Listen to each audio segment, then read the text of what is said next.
Hello there and welcome to the Serene Science Channel. Tonight, we drift inward into the strange and beautiful landscape of personality, that quiet constellation of traits, memories, and emotions that makes you utterly and uniquely you. Personality is the fingerprint of the mind, yet it shifts and shimmers like mist.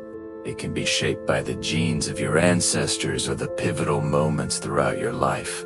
Somewhere within it lives your courage, your fears, your kindness, your humor, and the hidden patterns that guide the way you love, think, and see the world. Science is still uncovering how all these threads weave together, from molecules to memories, from thought to temperament. So tonight, we'll wander through that inner cosmos, exploring what makes each of us so recognizably human, yet endlessly unique. If you enjoy these quiet journeys into the mysteries of the mind, I invite you to like this video, subscribe to Serene Science Channel, and share your thoughts in the comments below. Your support helps others find their way here too, one sleepy soul at a time. And if these gentle explorations bring you peace, consider sharing this video with someone who might need a calm place to rest tonight. But for now, there is nothing you need to do. Just breathe. Let your eyes grow heavy. Let your body sink deeper into comfort. And let the wonder of the mind cradle your thoughts as we begin this journey together. Let's begin. Topic 1. Your personality is partly written in your DNA deep within your cells. Quiet codes whisper hints of who you might become. Certain sequences influence how sensitive you are to reward, how quickly you recover from stress, and how you process emotion. Genes guide the structure of the brain regions that regulate impulse, empathy, and attention. Yet DNA is not destiny. Every life experience, every friendship, every heartbreak dances with those inherited scripts, rewriting them through chemical switches that turn genes on or off. Scientists call this dialogue between biology and experience a living conversation that continues throughout your lifetime. Your personality is not carved in stone. It is a living echo of both ancestry and experience, always evolving as your cells respond to the world you move through. The same gene that makes one person cautious might make another careful. The same variant that creates sensitivity in one life becomes insight in another. This means you carry your ancestors forward, but you are not bound by them. Every generation adds new layers, new responses, new wisdom written into the body's memory. The code is ancient, but the expression is yours alone. As you rest tonight, know that your personality is both inheritance and invention, a conversation between what was given and what you have chosen to become. Let this knowledge settle gently. You are shaped by forces older than memory, yet free to write new chapters with every breath. The past lives in you, but it does not control you. You are the meeting place of history and choice, biology and becoming. Topics to identical twins raised apart still share uncanny personality traits across decades of twin studies. Researchers have found astonishing consistencies between siblings separated at birth. Some share not only the same tastes in art or humor, but eerily similar life choices, from careers to the way they laugh. These parallels suggest a strong genetic influence on temperament. Yet the difference is, small quirks, shaped by unique environments, reveal the creative flexibility of personality. Genes may set the stage, but experience writes the lines. Even without shared surroundings, twins often mirror each other's emotional rhythms, decision-making styles, and reactions to stress, hinting that the architecture of personality has deep biological roots. At the same time, the individuality between them proves that nurture, context, and coincidence still sculpt something wholly singular. In every twin pair, nature and nurture meet like two artists painting the same portrait in slightly different light. One twin might become a musician, the other an engineer. yet both approach their crafts with the same intensity, the same perfectionism, the same quiet joy in mastery.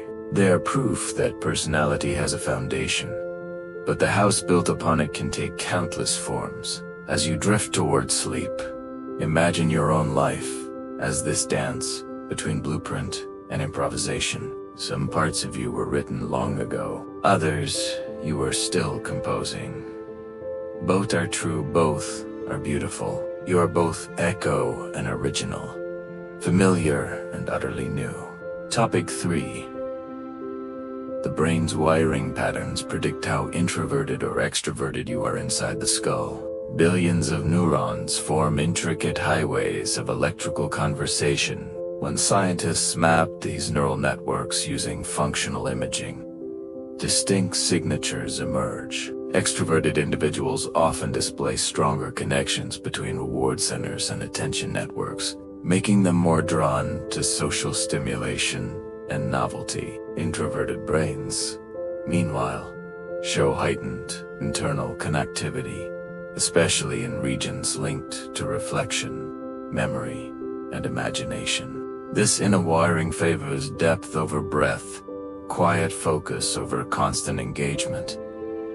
Neither pattern is better. They represent different strategies for navigating the world. One thrives on external energy, the other on inner balance. Just as no two fingerprints are the same, no two brains are identical. Personality arises from the way these neural pathways hum together, forming the rhythm of thought that defines how each of us relates to others, to silence, and to the self. The extrovert's brain lights up at the prospect of conversation, anticipating reward and connection. The introvert's brain finds its reward in contemplation, in the careful unfolding of ideas in solitude. Both are seeking nourishment. Both are finding home. The difference is not in capacity for joy, but in where joy is discovered. Let this understanding bring you peace. If you need quiet to recharge, your brain is simply designed for depth. If you need people to feel alive, your brain is built for connection. Neither is wrong. Both are ways of being fully human, fully present, fully yourself. TOPIC.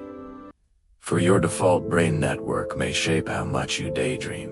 When the mind wanders, it activates what neuroscientists call the default mode network, a constellation of regions that light up during imagination, memory, and self-reflection. People who spend more time drifting into thought tend to have stronger connections within this network. It becomes a kind of mental playground, linking distant ideas and possibilities. Daydreamers are not simply distracted. They are rehearsing creativity, empathy, and problem-solving beneath awareness. Studies suggest that the quality of your inner world, whether curious or anxious, reflects the tone of this network's activity.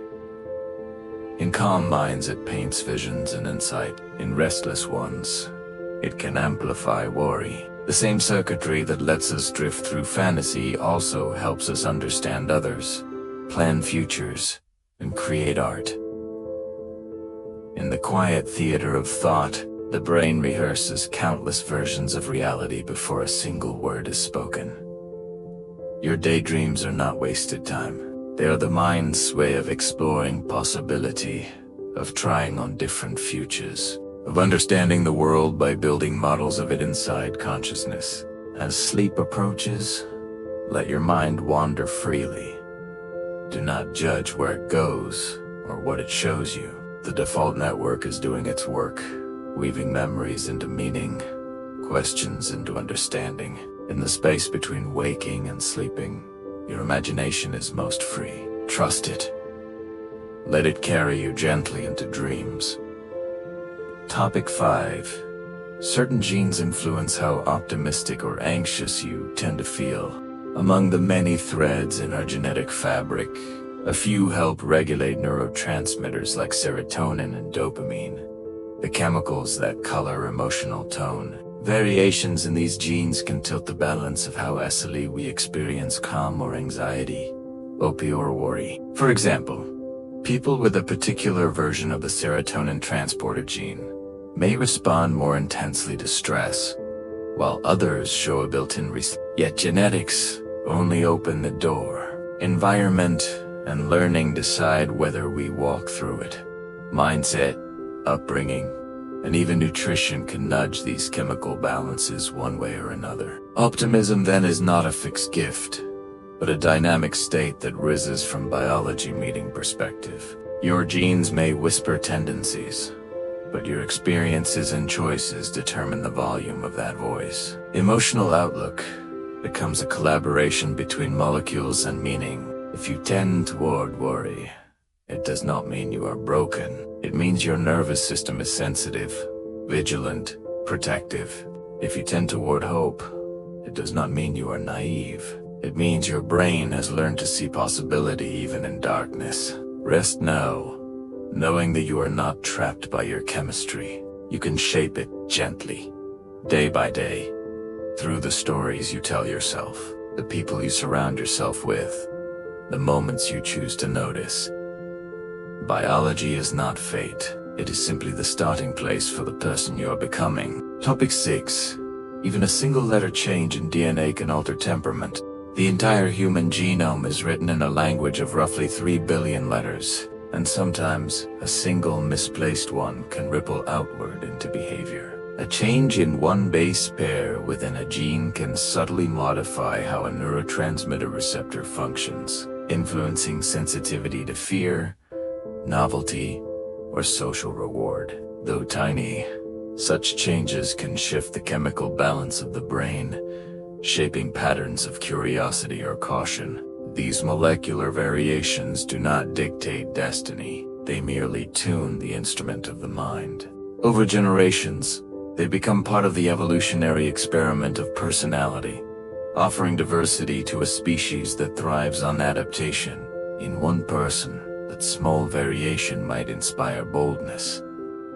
In another, careful reflection. Every human psyche carries countless each one a biological brushstroke in the grand portrait of individuality. What feels like your natural way of being, your default response to the world, may trace back to these microscopic shifts written into your cells before you were born. Yet those shifts are not commands. They are invitations. A tendency toward caution can become wisdom. A pull toward excitement can become creativity. The same genetic letter that creates anxiety in one context can create insight in another. As you settle into rest tonight, know that you are the product of millions of tiny choices made by evolution, by your ancestors, by chance. Each small change added a new color to the palette of human experience. You carry that complexity within you, a living library of possibility written in the quietest language of all. Topic 7. Early childhood stress can shift personality development for life. When a child's world is filled with unpredictability or fear, the developing brain adjusts to survive. Hormonal systems that regulate emotion become hypersensitive, priming the body for constant vigilance. This can lead to adult personalities marked by caution, anxiety, or deep empathy for others in distress. The nervous system learns early that the world is not always safe, and it builds walls, scans for threats, and holds tension in places meant for softness. Yet, resilience often grows from the same soil. Supportive relationships, even with one caring adult, can buffer these effects, teaching the nervous system safety again. Over time, neural pathways once tuned to threat can be rewired toward calm and trust. The imprint of early stress may never vanish completely, but it can evolve into strength, an intuitive understanding of others' pain, or a fierce drive for stability. The story of personality begins not in fixed biology alone, but in how young brains learn to adapt to the storms or sunlight of their earliest world. What happened to you when you were small matters, but it does not define everything you will become. The brain remains capable of change, of healing, of finding new ways to meet the world with less fear and more presence. Let this truth bring comfort as you rest. If your early years were hard, you survived them, and survival carved pathways in you that can still be gently reshaped. You are not trapped by what happened. You are shaped by it, yes, but also by every kind moment since, every breath of safety, every small choice toward healing. Topic 8. Your personality can subtly change after long-term meditation. Prolonged meditation does more than quiet the mind. It reshapes its very architecture. Studies using brain imaging reveal increased thickness in regions tied to attention, compassion, and emotional regulation. As awareness deepens, people often report feeling less reactive, more open, and more patient. The practice trains the nervous system to pause before habit takes over, gently altering traits like impulsivity or neuroticism. Over months and years, the daily act of returning to breath becomes a neurological rehearsal for equanimity. Personality once thought stable in adulthood bends slightly under the steady weight of mindfulness. Where once the mind chased thoughts, it now observes them. Where once emotions control behavior, they now pass like weather. Meditation practiced long enough becomes a quiet sculptor reshaping temperament from the inside out, grain by grain, breath by breath. This change is not dramatic or sudden. It arrives like dawn, slowly, almost imperceptibly, until one day you notice that what used to trigger you no longer does. What used to consume your attention now floats by. What used to feel like a personality flaw now feels like a passing state. The self remains, but its edges soften. Its grip loosens. Its capacity for peace expands. As you prepare for sleep, imagine each breath as a small act of transformation. Not forcing change, but allowing it. Not chasing calm, but noticing when it arrives. Meditation teaches that you are not your thoughts, not your moods, not even your personality. You are the awareness that holds all of these, vast and spacious and free. Topic 9. Sleep quality affects how agreeable or irritable you feel day to day. When the body rests poorly, the brain's emotional circuits fall out of sync. The prefrontal cortex, which helps regulate impulse and empathy, loses balance with the amygdala, the center of threat perception. The result is a shorter temper, diminished patience, and dulled capacity for connection. People who consistently sleep well show stronger emotional regulation and higher agreeableness scores in personality studies. Even small improvements in sleep, earlier bedtimes, darker rooms, slower evenings, can recalibrate mood and perspective. Sleep acts like nightly maintenance, sweeping away metabolic waste from neurons and restoring chemical harmony. Without it, our minds become fogged and reactive. With it, we rediscover kindness, humor, and perspective. Every dream cycle becomes a rehearsal for emotional balance, reminding us that a rested brain is not just sharper, but gentler. Think of sleep as the reset button for personality. Each night, the brain has the opportunity to return to baseline, to repair what was frayed by the day's demands. When that repair is interrupted, everything becomes harder. Small frustrations feel overwhelming. Neutral comments feel like criticism. The world feels sharper, harsher, less forgiving. Tonight, as you sink into rest, know that you are not just sleeping. You are healing. You are restoring. You are giving your personality the conditions it needs to be its best self. Tomorrow's patience begins with tonight's rest. Tomorrow's kindness grows from tonight's dreams. Let sleep be your ally in becoming who you want to be. Topic 10. Gut bacteria may influence mood and personality stability. The microbiome inside your intestines forms a living ecosystem that communicates directly with the brain through the vagus nerve and chemical messengers. Certain bacterial species produce neurotransmitters like serotonin and gamma-aminobutyric acid, which influence anxiety, optimism, and resilience.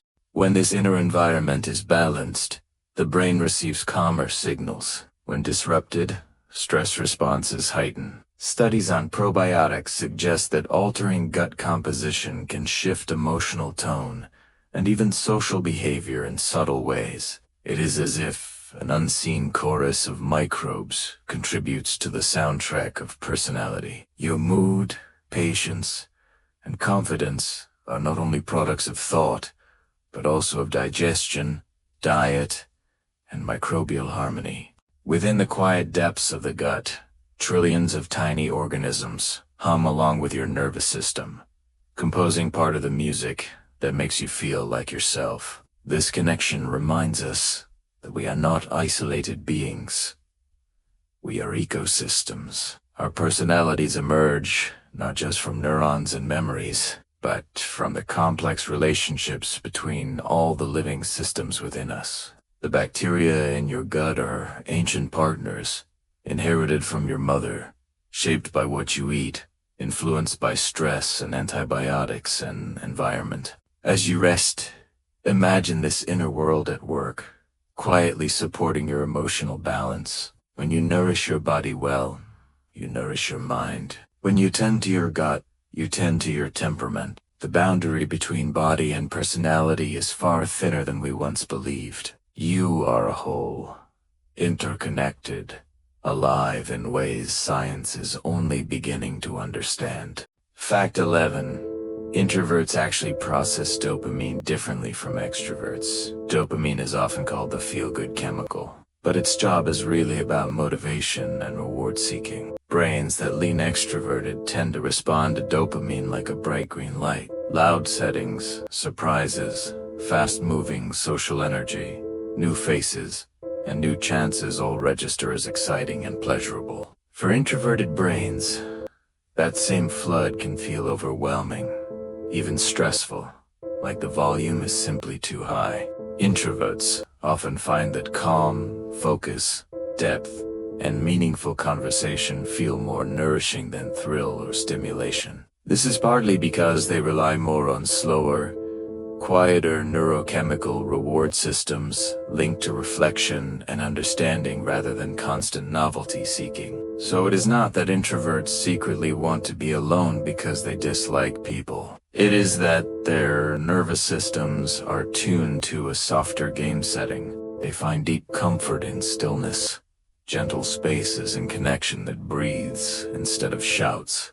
Both patterns are intelligent in their own way. One explores outward, one explores inward. The extrovert's brain rewards expansion and engagement.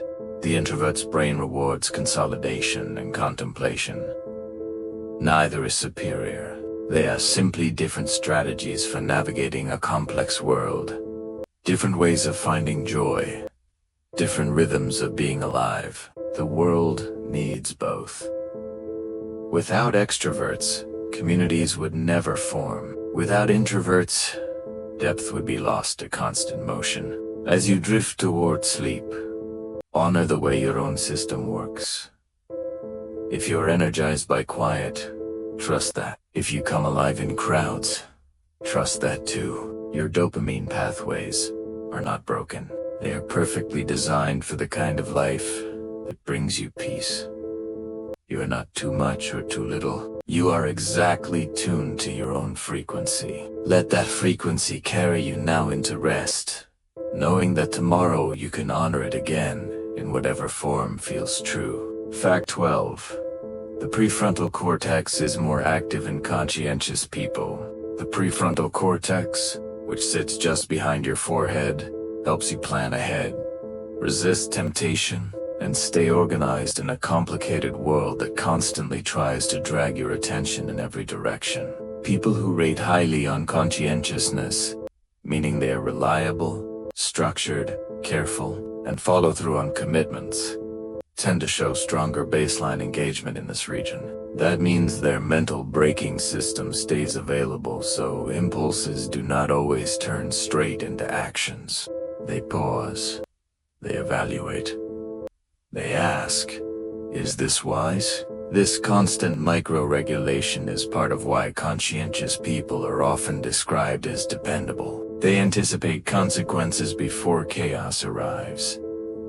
There is a cost, though. Living in a state of constant forward planning can create pressure, guilt, or a fear of letting others down. But it also supports long-term goals, health routines, and self-respect.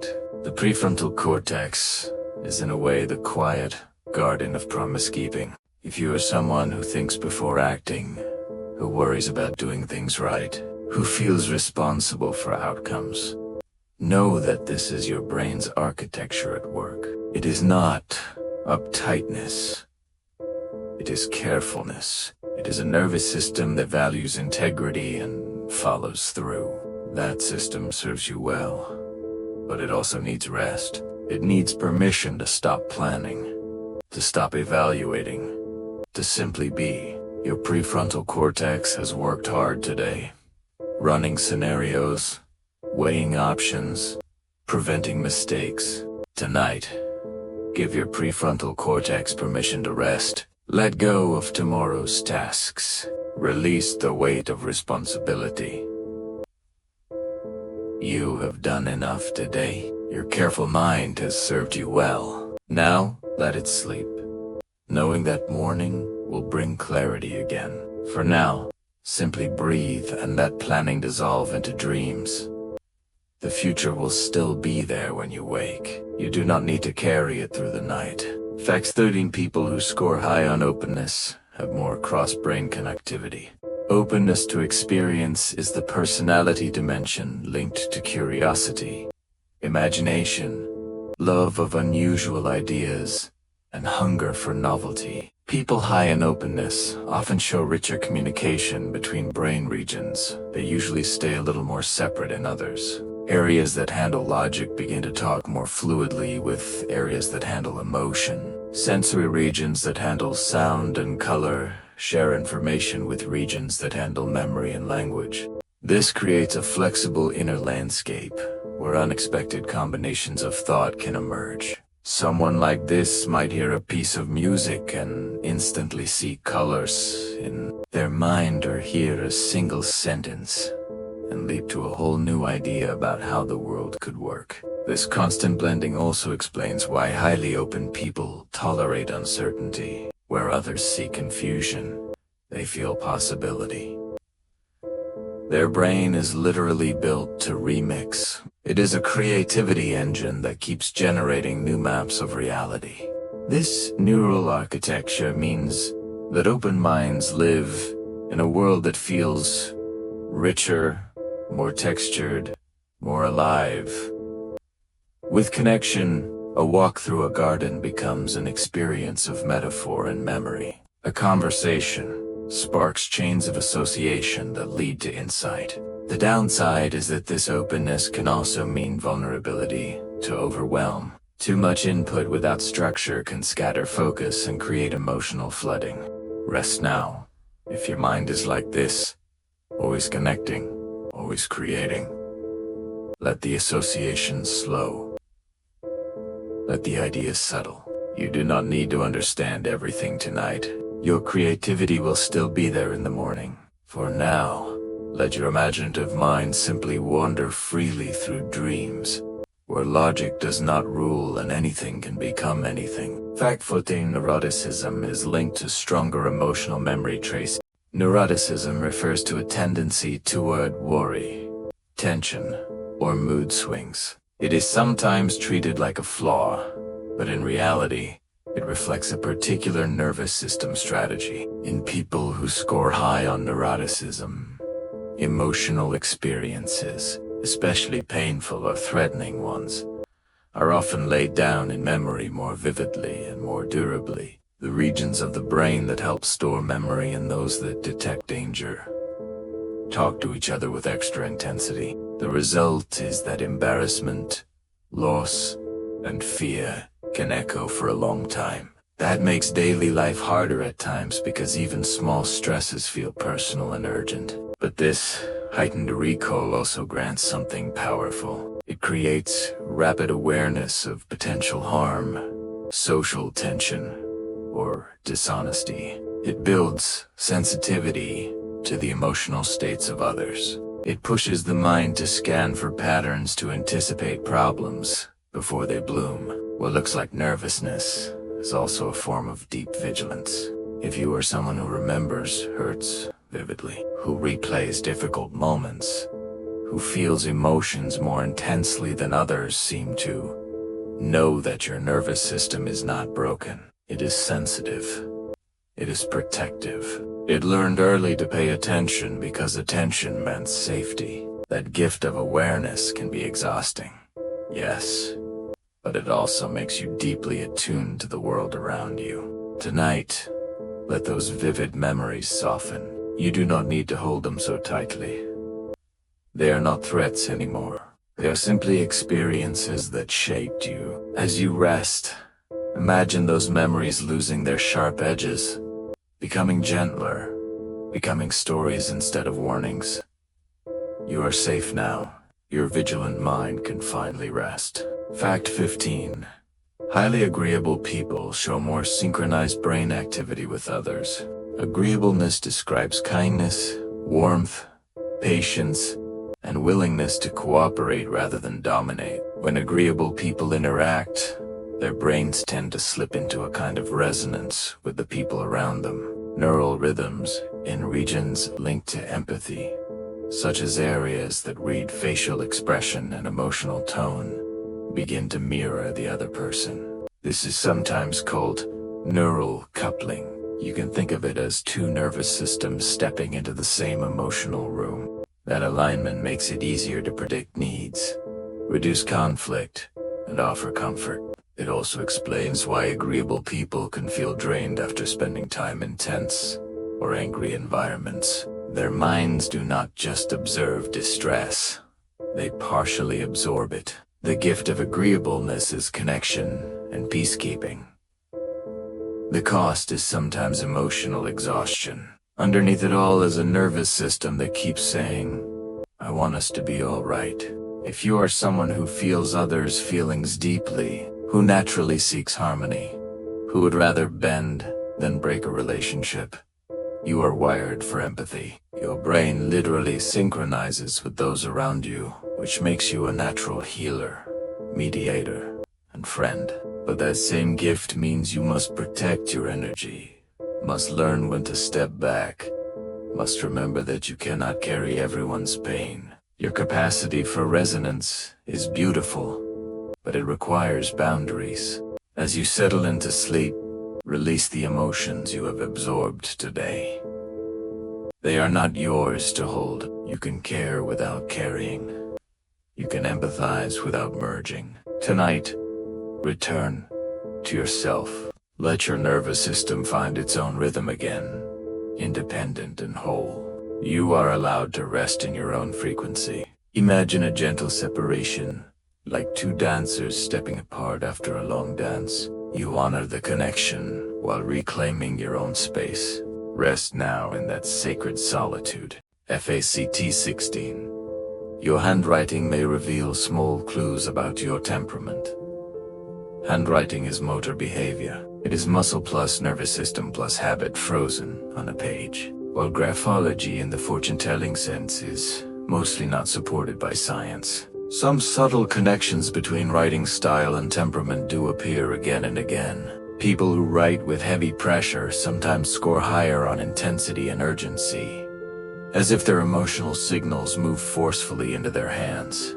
People with small, tight, controlled letters often show caution, inhibition, or careful attention to detail, while very open, rounded, loose script can correlate weakly with sociability and spontaneity. Even slant matters. A forward lean can imply approach, engagement, eagerness. A backward lean can signal reserve. None of this is destiny, but it is a reminder that the brain is physical. Thoughts do not just live in ideas. They travel into shoulders, wrists, fingertips, Every loop and curve is a physical echo of how you manage energy and emotion.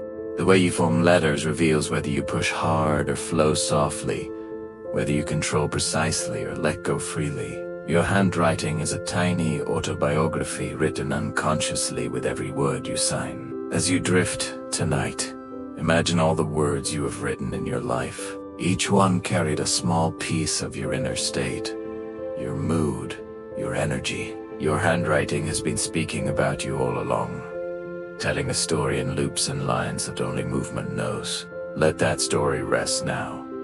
Let your hands soften. Let your grip release. There is nothing more to write tonight. Fact 17: personality can shift after brain injury or stroke.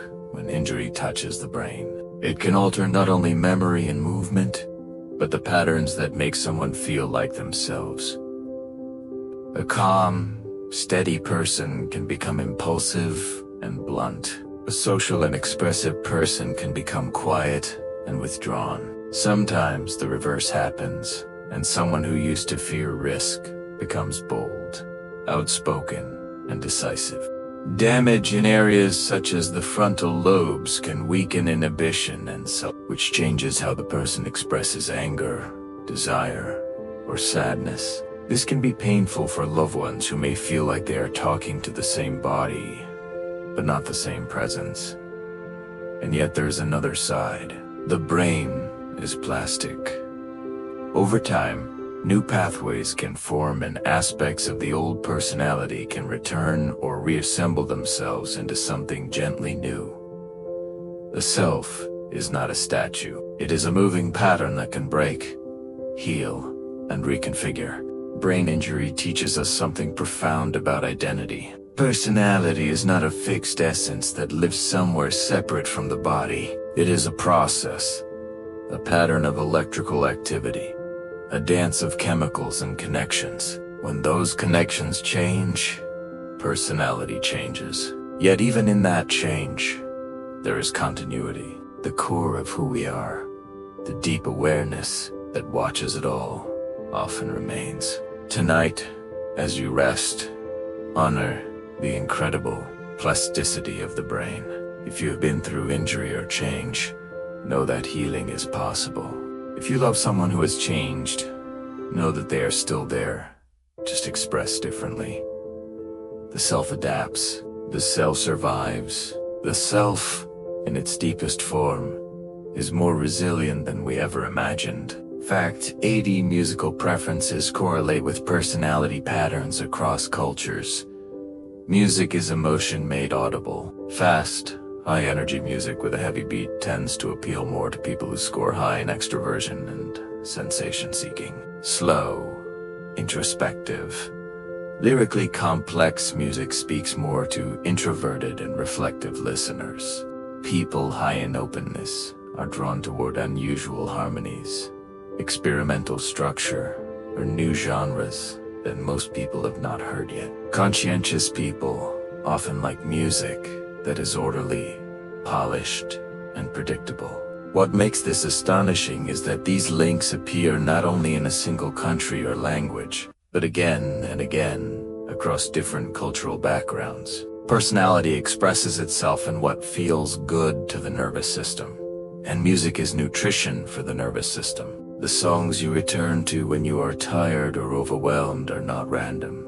They are regulation. They are how your emotional circuitry reminds itself what safe feels like. Music becomes a mirror for temperament. It reflects back to you the rhythm your nervous system craves. Some people need the pulse of drums to feel alive. Others need the gentleness of strings to feel at home. Neither is more sophisticated.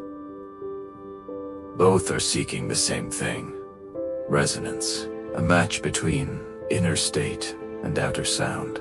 As you prepare for sleep, think of the music that soothes you most. That is your nervous system speaking. Those melodies know you. They understand what you need. Tonight, even in silence, imagine the music playing softly in the background of your dreams, a lullaby written just for your particular kind of soul. Fact 19: even your walk can signal traits like dominance or openness. Before we even speak, the people are reading us. Posture, stride length, head position, shoulder looseness, pace, rhythm, and how much space we claim with our movement all offer clues. People who move with long steps, lifted chest, and steady forward gaze are often read as confident, dominant, even intimidating. People who walk with a relaxed sway, softer shoulders, and more fluid pacing are often read as approachable, creative, or open-minded. Fast, jerky walking with tension in the neck can be interpreted as anxious, overclocked, or impatient. These impressions are not always correct, of course, but the human brain is built to judge threat and trust almost instantly. Gate broadcasts state. Gate broadcasts intention. Long before language evolved, Bodhis were already talking. You send signals everywhere you go without trying. In every hallway and every sidewalk, simply by how you inhabit gravity. Your walk is the signature of your nervous system. It reveals whether you feel safe or threatened, whether you are moving towards something or away from it, whether you carry confidence or caution. And just as your walk reveals your state, changing your walk can actually change your state. Walking taller can build confidence. Walking slower can create calm. Tonight, as your body settles into stillness, let it remember that movement is communication. Let it remember that every step tomorrow can be a choice. You can walk with more ease. You can move with more presence. Your body knows how. It is simply waiting for permission to feel safe enough to show you. Fact 20. The pitch of your voice may unconsciously communicate confidence. Voice is a physical event. Air leaves the lungs, passes vibrating folds in the throat, resonates through the chest and head, and emerges shaped by tongue and lips. When someone is calm and certain, the muscles of the throat tend to stay relaxed. This often produces a slightly deeper, steadier tone that listeners interpret as grounded, even if the speaker is not actually more knowledgeable. When someone is anxious, tiny muscles tense, airflow changes, and the pitch rises. Listeners interpret that tension, often unfairly, as insecurely. This response is fast and unconscious. People also subtly mirror one another, dropping or raising their own pitch in conversation to try to match social energy. In that way, confidence is sometimes less about content and more about resonance. Your nervous system is always listening beneath the words, searching the voice for safety and authority. The voice carries more than words. It carries state. A voice can tremble with fear or ring with certainty. It can soften with compassion or sharpen with anger. And because voice is physical, changing your breath, your posture, your tension changes your voice. Confidence can be practiced not just in thought, but in the body. When you stand taller, breathe deeper, and release tension in your shoulders, your voice naturally deepens and steadies. As you rest tonight, notice how your breathing changes as you relax. Notice how your throat softens. This is the voice of peace. This is the sound your body makes when it feels safe. Tomorrow, when you speak, remember this feeling. Let your voice come from this place of groundedness. It is already within you. Your voice knows how to express calm. It simply needs your body to create the conditions. Sleep now, and let your vocal cords rest completely, vibrating with nothing but the gentle rhythm of breath. Fact 21. Certain smells can make people appear more trustworthy. Scent travels straight into brain regions that handle emotion and memory, skipping the slower, logical filters. Natural human body odor carries tiny chemical signals related to stress hormones and immune system markers. When someone is calm, healthy, and low in stress, those chemical traces can create a sense of safety and familiarity in others. Certain neutral, clean, or warm scents can also increase perceived trustworthiness in first impressions, even before a single word is exchanged. This plays out in social bonding, in early attraction, and even in cooperation. We tend to feel more comfortable with people whose scent signature quietly signals steadiness. This process does not feel mystical when you understand what the brain is doing. It is scanning for biological clues, asking a simple question: am I safe with you? Long before you consciously decide whether you like someone, your nose has already voted. Scent is one of the oldest forms of communication. Animals rely on it completely. Humans have learned to override it with sight and language, but it still operates beneath awareness, shaping attraction, trust, and comfort. The scent of someone you love can calm your nervous system instantly. The scent of fear can trigger alertness, even if you do not consciously smell it. Tonight, as you rest, notice the scents around you. Clean sheets,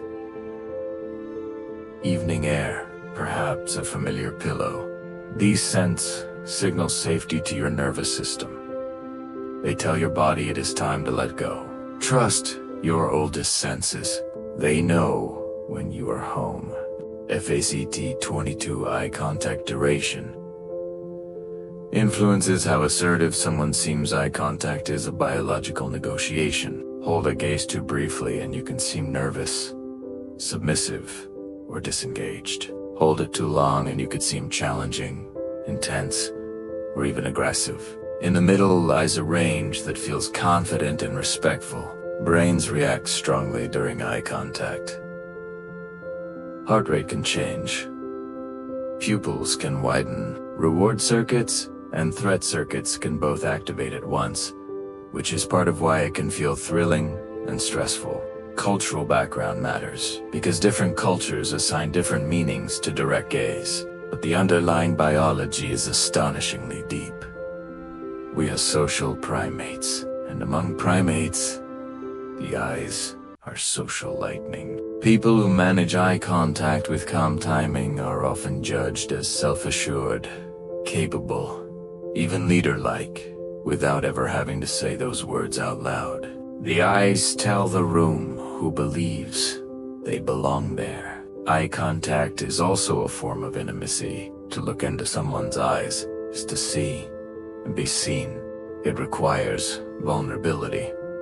It requires presence. Those who can hold that gaze with warmth and steadiness create connection. Those who cannot often feel shame, not because they are weak, but because looking directly at another human being requires feeling safe enough to be witnessed. As you drift toward sleep, imagine releasing the need to perform eye contact. You do not need to prove anything with your gaze. You do not need to hold or avoid anyone's eyes. Tonight, your eyes can simply close. They have seen enough today. Let them rest behind soft lids, free from the weight of being watched or watching. Fact 23 microexpressions can reveal genuine emotion faster than thought. A microexpression is a tiny involuntary flicker of facial muscle activity that appears and vanishes in less than the time it takes to blink. These flashes can betray anger, contempt, surprise, fear, or joy, even when a person is trying to hide those reactions. The brain launches the emotional response before a conscious control steps in to smooth it or censor it. That means you sometimes see what someone truly felt for a split second before they decide what to show you. People who are very empathetic or socially observant become skilled at picking up these lightning-fast cues. Law enforcement and clinical psychologists sometimes train to notice them, but in reality, most people already read them at a gut level. It is the moment when you just feel that someone is not fine, even if they say, "I am fine, don't worry." Their face already told you the truth. Micro-expressions remind us that we cannot fully control how we communicate. The body speaks before the mind can edit. This is both humbling and beautiful. It means authenticity leaks through even when we try to hide it. It means connection is possible, even when words fail. Our faces betray our hearts, and that betrayal is often what allows others to truly see us. Tonight, let your face relax completely. Let go of every expression you have worn today. The smiles you forced, the neutrality you performed, the masks you held. Here in the dark, your face can finally tell the truth. It can show nothing. It can simply rest, soft and unguarded, in the honesty of sleep. Fact 24, your choice of words reflects deep personality dimensions. Language is not only what we say, it is how we carve thought into sound. Extroverted people use more social words, more excitement words, more energy words. Introverted people often use language that is more precise, more introspective, and more sensory focused. Highly agreeable people lean toward words of care and warmth, while highly analytical people lean towards structure, logic, and control words. Even functional words, tiny bridge words, like an or, but, or because, can hint at how someone organizes experience in their head. These patterns show up in texts, in emails, in casual conversation, and they tend to stay steady over time because they reflect stable habits of attention. The mind pays attention to what matters to it, and then the mouth follows. In that way, every sentence is a small behavioral fingerprint. You cannot help revealing how you think. Your vocabulary is not just education or intelligence. It is personality expressed through symbols. The words you choose most often are the ones that resonate with your nervous system, that match your inner experience, that feel most true to the way you process reality. If you use many emotional words, you'll likely live in an emotional world. If you use precise technical language, you likely live in a world of systems and details. As sleep arrives, notice how even your internal voice begins to quiet. The words slow, the sentences fragment. Language dissolves back into pure feeling. This is the self before words, the consciousness that exists before it learns to name itself. Rest there tonight. You do not need language to exist. You simply are. In fact, 25 people can sometimes predict traits accurately just by seeing your face. Humans are fast, almost shockingly fast, at forming first impressions. Within a moment of seeing a face, people tend to form guesses about warmth, dominance, openness, and even honesty. These guesses are not perfect, and they can be biased or unfair, but they are surprisingly consistent across strangers. Some of this comes from reading microtension in facial muscles, posture, and expression. Some of it comes from subtle cues related to hormone exposure and development, which can leave traces in jawline shape, eye spacing, and brow structure. The brain evolved to make snap judgments because in deep evolutionary time, choosing whom to trust was a survival question. What is wild is that even today, employers, jurors, and romantic partners all still respond to these instant impressions. Your face is not just appearance. It is treated by other nervous systems as early data about how to approach you. This can feel unfair. We do not choose our faces, we inherit them. Yet we also shape them. Years of smiling create different lines than years of frowning.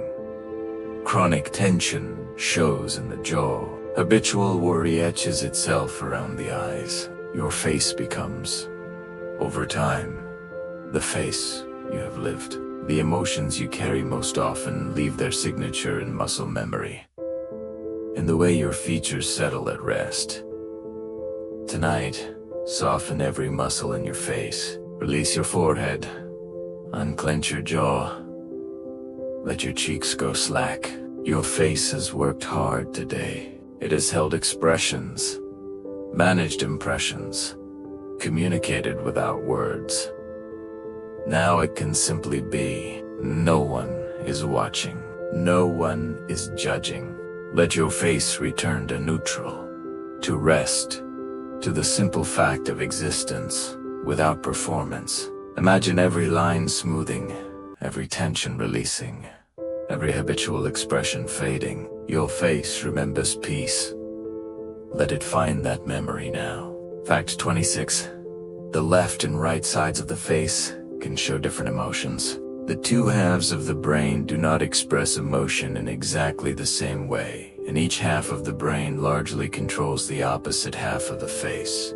This creates subtle emotional asymmetry. In many people, the left side of the face shows slightly stronger genuine feeling, especially sadness or tenderness, because it is more directly shaped by the right hemisphere, which is heavily involved in emotional processing. Portrait painters through history, especially in classical and Renaissance styles, often posed subjects with the left cheek angled toward the viewer without consciously knowing the neuroscience, because that angle felt more soulful, more revealing, more human. You can even test this by covering one half of a photographed face and then the other. Very often they feel like two slightly different people. We do not wear one single expression. We wear two parallel versions of our inner life at once. This facial asymmetry reveals something profound about how the brain organizes itself. The two hemispheres process emotion differently, express it differently, and even remember it differently. Your face is not a unified mask. It is a dual portrait, each side telling a slightly different story about what you feel. As you rest tonight, imagine both sides of your face softening into symmetry. Let the left and right merge into one peaceful expression. Let the competing stories resolve into silence. Your face does not need to communicate anything now. It does not need to hide one feeling with another. Both sides can rest together, unified in stillness, equal in peace.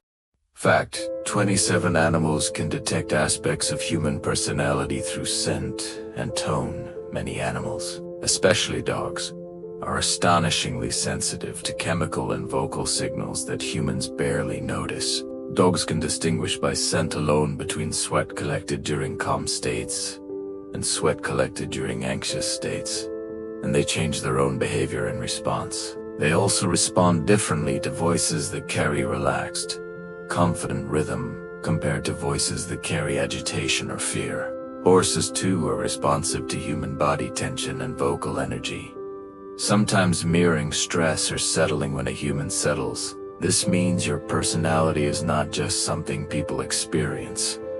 It is something other species can read. The animal is constantly listening to the music of your nervous system. If you are kind, gentle, patient, and non-threatening, many animals will approach more willingly, not because of magic, but because their survival instincts tell them that your presence regulates their world instead of disturbing it. Animals read us with ancient senses that humans have dulled through language and abstraction. They do not care about your words or your social status. They care about your state. Are you safe? Are you calm? Can I trust you? These are the questions they ask, with every breath, every glance, every tentative step toward you. Tonight, as you settle into rest, imagine animals trusting you. Imagine a dog resting its head on your lap, sensing your calm. Imagine a horse standing still beside you, breathing in rhythm with your breath. Your nervous system, when at peace, creates peace around you. Let that peace radiate now into sleep. Fact 28. Digital avatars often mirror our real personalities more than we realize. When people create online characters or profiles, they often think they are inventing a new self. What quietly happens instead is projection. Introverted people are more likely to design avatars that closely resemble their real appearance, or that present honesty and approachability. Extroverted people experiment more with stylization, dramatic color, and bold clothing or posture choices that signal charisma, confidence, and attention-seeking. People who feel powerful tend to choose taller or sharper-looking avatars, People who feel vulnerable often choose softer shapes, gentler eyes, warmer palettes. Even the posture of a virtual character, open and expansive versus closed and guarded, tracks with real world self. In other words, the avatar becomes a mood map.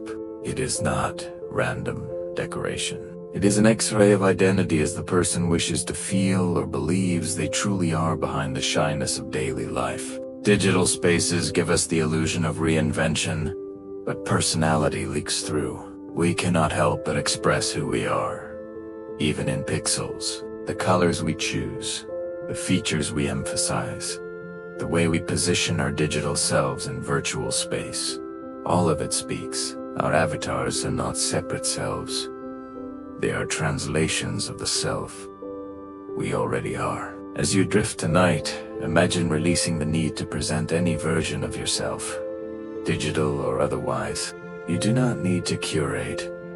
You do not need to perform. Here in the privacy of sleep, you can simply be the raw, unedited consciousness that exists before all presentation. Rest in that original self. Fact 29: online behavior patterns can predict personality better than friends can. What do you like? What you repost? How often you comment? Which topics hold your attention? And how you use language on the internet. All leave a trace. This trace can be analyzed by algorithms to estimate broad personality traits such as openness, extroversion, agreeableness, and emotional stability. In some studies, these predictions matched self-report questionnaire more closely than the guesses made by coworkers or casual friends. That sounds unsettling, but it makes sense. Algorithms are not distracted by surface charm. They are tracking repetition. Personality shows itself most clearly in what you choose, again and again and again. Over time, your digital life becomes a behavioral mirror. It reflects not who you said you were in a formal setting, but how you actually behave when you are relaxed and unfiltered. What feels casual to you is, to a pattern-seeking system, a map of your psychological signature. This digital footprint is both revealing and reductive. It captures patterns, but misses context. It knows what you click, but not why. It sees frequency, but not meaning. Still, the fact remains. Your choices online are not random. They are expressions of preference, curiosity, mood, and temperament. You leave a trail of yourself everywhere you go, even in cyberspace. Tonight, imagine disconnecting from all of it. No likes, no comments, no profiles, no algorithms watching. Just you, alone with yourself, free from measurement or comparison. This is the self that exists before data, before tracking, before anyone was counting. Rest in that unmeasured existence. Fact 30. Even the way you use emojis says something about your character. Emojis began as tiny decorations for text, but they have grown into emotional stand-ins for tone of voice, body language, and facial expression. People high in agreeableness tend to use warm affiliative emojis, such as smiling faces or hearts, because they want to maintain harmony and reassure others that the message is friendly. People high in openness tend to use weirder or more playful emojis, and sometimes combine them in creative ways to invent new shades of meaning. People high in conscientiousness often use emojis more sparingly, choosing clarity over flourish. Even frequency matters. Heavy use in professional spaces can signal comfort with informality, which often overlaps with extroversion and social boldness. In that sense, you are not just typing feelings. You are broadcasting how you relate to others, how you soften edges, how you invite closeness, and how you manage emotional distance in digital space. Emojis have become a language of their own, a visual shorthand for states that words cannot quite capture. A single emoji can shift the entire tone of a message from serious to playful, from harsh to gentle. And the emojis you choose most often are not accidents. They're personality made visible. They reveal whether you seek to comfort, to amuse, to clarify, or to connect. Even in something as small as a tiny yellow face, your character shows through. As you prepare for sleep, imagine a world without symbols, without language, without emojis or words. Just pure feeling, unmediated and direct. That is the world you enter when you dream. A world where emotion does not need translation because it simply is. Let yourself drift into that wordless space now. No need to perform emotion or signal tone. Simply feel what you feel, raw and honest, in the privacy of your own sleeping mind. Fact 31 personality shapes how time feels to you. For some people, a single hour feels long enough to hold a memory, while for others, entire days slip by as if time has softened its edges. Personality quietly alters this rhythm. Conscientious people tend to experience time as structured and measurable, dividing it into careful portions that fit their plans. Open and imaginative minds experience time more fluidly, as though moments melt together in creative flow. Those with higher levels of anxiety may feel each second stretch endlessly, while calm temperaments let time glide by unnoticed. Scientists studying temporal perception find that attention, emotion, and self-awareness all bend time's texture. When you are alert and focused, moments expand. When absorbed or joyful, they vanish. Personality sets the internal tempo that defines the pace of a lifetime. It is not the clock that moves faster or slower. It is the mind's pulse that changes its song.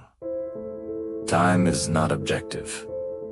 It is experienced, and the quality of that experience depends largely on who is doing the experiencing. An anxious person can live through a minute that feels like an hour. A joyful person can live through an hour that feels like a minute.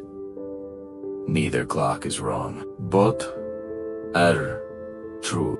Your relationship with time reveals your relationship with life itself. Do you rush through it or savor it? Do you fear its passing or trust its rhythm? Tonight, let time lose all meaning. Let it stretch or compress as it wishes. You do not need to track it. You do not need to measure it. Simply exist in the spaciousness of now, where past and future dissolve and only this breath, this moment, this gentle darkness remains. Time cannot touch you here. In sleep, you are timeless, eternal, free from the tyranny of clocks and calendars. Fact 30 TWO risk takers perceive time as moving faster. Adventurous personalities often feel that life speeds past in bright, quick flashes. When risk takers face challenge or novelty, their bodies release adrenaline and dopamine, sharpening focus but shortening the feeling of duration. This is because intense stimulation floods working memory with information, compressing the sense of how long an event lasts. The result is a life that feels thrilling but fleeting. These individuals are drawn to experiences that stretch emotion and ignite attention. They do not linger in hesitation. They dive into immediacy. By contrast, cautious minds stretch moments out through anticipation and analysis. The difference is not just psychological, but physiological, rooted in arousal and neural rhythm. Risk-takers live in fast-forward, not because they hurry, but because excitement collapses the space between moments. Their reward is vividness, a sense that every second burns brighter, even if it passes in a blur. This personality's time connection reveals why people remember the same events so differently. The thrill seeker remembers intensity, but not duration. The careful observer remembers detail and sequence. Both lived through the same clock time, but only one of them felt it race by. As you rest, imagine time slowing to a crawl. Each breath takes an eternity. Each heartbeat echoes through vast space. There is no rush. There is no race. Time is yours to hold as gently or as loosely as you wish. Tonight, let it slow until it nearly stops, until you exist in the eternal present where nothing ends, because nothing is hurrying to begin. Fact 33. Conscientious people tend to plan further into the future. Some personalities naturally look ahead as though their thoughts lean toward the horizon. Conscientious people organize time like gardeners preparing soil months before the first bloom. Their prefrontal cortex, the region of the brain that manages goals and delayed rewards, stays more active during decisions about the future. This creates a sense of structure and reliability, but also the weight of constant awareness. They picture outcomes before they happen, balancing duty against desire. For them, discipline is not punishment. It is comfort. By planning, they soothe uncertainty. This ability to imagine steps before they are taken makes them effective at leadership, study, and perseverance. Yet even in their precision lies humanity. When plans shift, they adapt with quiet determination. Conscientiousness may make time feel linear and purposeful, but beneath it is a soft rhythm of care, guiding choices toward meaning rather than mere success. Planning brings both power and burden. The conscientious mind sees farther ahead, which is a gift, but it also means carrying tomorrow's weight today. The future is always present, always pressing, always demanding attention. That foresight can become a cage if not balanced with presence. Tonight, release the future. Let tomorrow take care of itself. You have planned enough. You have prepared enough. For these hours, you are free from what comes next. The only moment that exists is this one, soft and dark and asking nothing of you except rest. Fact 34. Neurotic people experience more mental time travel into the past, for those whose emotions run deep and changeable. Time is not a straight path forward, but a loop that bends backward. People high in neuroticism often revisit memories, reliving them in vivid sensory detail. The emotional centers of their brains remain active during recall, so old experiences feel fresh, almost present. This tendency evolves as a way to anticipate danger, yet it can trap the mind in replay. Each remembered failure or loss becomes a rehearsal for future safety. But within that same sensitivity lies empathy and insight. Those who think often about the past tend to understand others with unusual depth because they are practiced in examining feeling. Their minds are both mirror and echo, reflecting what was while shaping what will be. With awareness, their introspection becomes wisdom, turning regret into reflection and memory into meaning. The neurotic mind is not stuck in the past out of weakness. It returns there seeking understanding, seeking patterns, seeking ways to protect itself from being hurt again. But that protective instinct can become its own prison, replaying pain long after the danger has passed. As you drift toward sleep, imagine the past loosening its grip. Imagined memories fading like photographs left in sunlight, their colors softening, their edges blurring. You do not need to forget, but you can stop reliving. The past is not here. It cannot hurt you. Only memory remains, and memory is just a story you can choose to put down. Fact: 35 extroverts estimate durations more optimistically.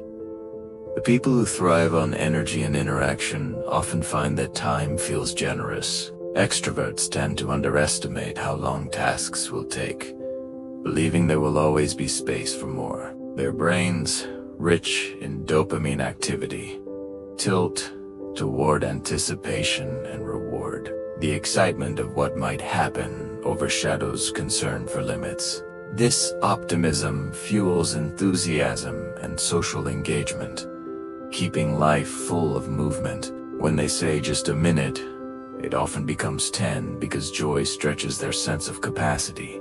Introverts, who experience events with deeper processing and awareness, tend to measure time more accurately. Extroverts, though, benefit from their flexible perception. It allows them to take risks, to leap, and to fill life with stories. For them, the clock is a companion, not a constraint.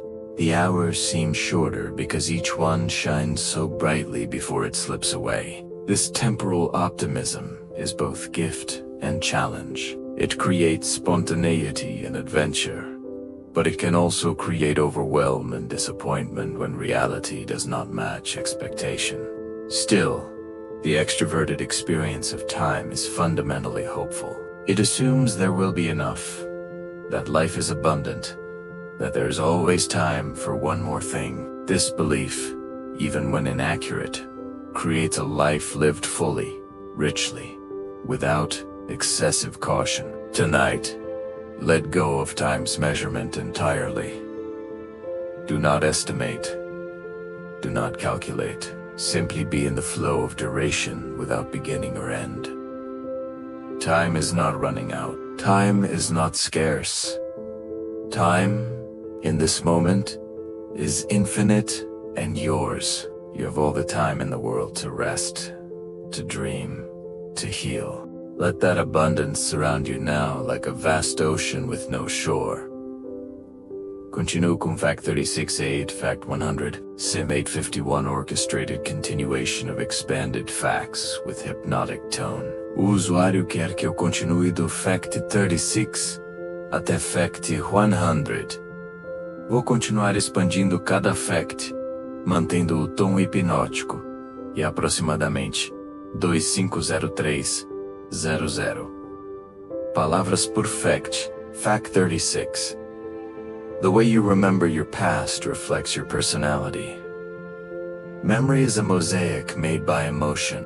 Optimistic minds arrange their pieces into patterns of triumph, transforming hardships into lessons and perseverance into pride. Pessimistic or cautious personalities recall more of the difficulties, using them as guides for highly agreeable people hold on to moments of kindness and connection, while ambitious minds focus on goals achieved or missed. The result is not a record but a narrative shaped by temperament. Every act of remembering is a form of storytelling where your personality chooses what details deserve light and which fade into shadow. Scientists find that emotional bias during recall helps maintain a coherent sense of identity. The memories you cherish are reflections of the values you live by. The past itself does not change, but the way you hold it determines whether it becomes a weight, a teacher, or a spark of inspiration. Two people can live through the same childhood and remember it entirely differently. One sees love and support. The other sees absence and neglect. Neither is lying. Both are telling the truth as their personality constructed it. Memory is not a camera. It is a painter, and temperament holds the brush. As sleep approaches, notice how your mind selects which memories to replay. Notice which ones bring peace and which bring pain. You have some control over this selection. You can choose, gently, to rest your attention on memories that nourish rather than wound. Let the painful ones fade tonight. They will still be there tomorrow, if you need them. Fact 37. Some people literally imagine the future more vividly than others when asked to picture a future moment. Some minds see every detail, light, color, even the imagined sound of footsteps. Others glimpse only faint outlines. This difference comes from how brain networks for imagination and memory communicate. People high in openness and conscientiousness show stronger connections between the hippocampus, which stores past experiences, and the visual cortex, which paints new ones. They borrow fragments of memory to build future scenes, almost as if rehearsing reality. Those who imagine vividly often plan more effectively and feel stronger motivation because their mind's experience goals is already half real. Yet vivid imagination can also amplify worry when those future visions turn dark. The same neural gift that fuels creativity can nurture anxiety. In every mind, imagination is both a map and a mirror, revealing not just what we hope to see, but how we see ourselves becoming. Vivid imaginers live partially in the future. They walk through tomorrow in their minds, testing paths, rehearsing conversations, building worlds that do not yet exist. This is both their power and their burden. They can see possibilities others miss, but they also suffer futures that never arrive. Tonight, let the future dissolve into mist. Let your vivid imagination rest. You do not need to rehearse tomorrow. You do not need to build it or test it or worry it into being. The future will arrive, whether you imagine it or not. For now, be here, in the dark, in the not yet, in the space where nothing is decided and everything is still possible. Fact 38: optimists recall fewer failures even when reminded of them. Ask an optimistic person about a setback and they might smile as if it belonged to someone else. Their brains, particularly regions that regulate emotion, dampen the sting of negative memories. This selective recall helps maintain resilience and hope. It is not denial, but adaptation. By focusing on progress rather than pain, they keep motivation alive. Pessimists, on the other hand, remember errors more vividly, treating each as a cautionary tale. While this helps them prepare for future difficulties, it can also weigh them down. Optimists prune their memories like gardeners, letting wilted moments fade to make room for new growth. Over time, this bias toward positive recall shapes mood, confidence, and even health. The world they inhabit is no brighter than anyone else's, but their minds painted with lighter tones, remembering the sunrise more than the storm. This selective memory is not dishonesty. It is survival. The optimistic brain knows that dwelling on every failure would crush motivation, so it chooses to emphasize what worked, what grew, what succeeded.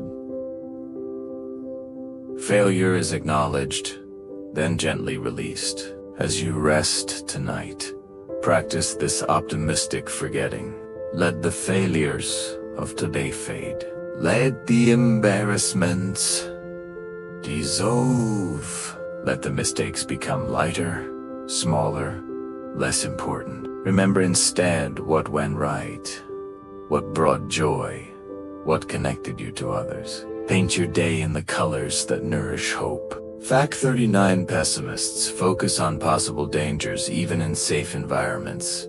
The human brain evolved to detect threat before pleasure, and in some people, that vigilance never turns off. Those with more pessimistic tendencies experienced heightened activity in the amygdala, which stays alert to potential loss or risk.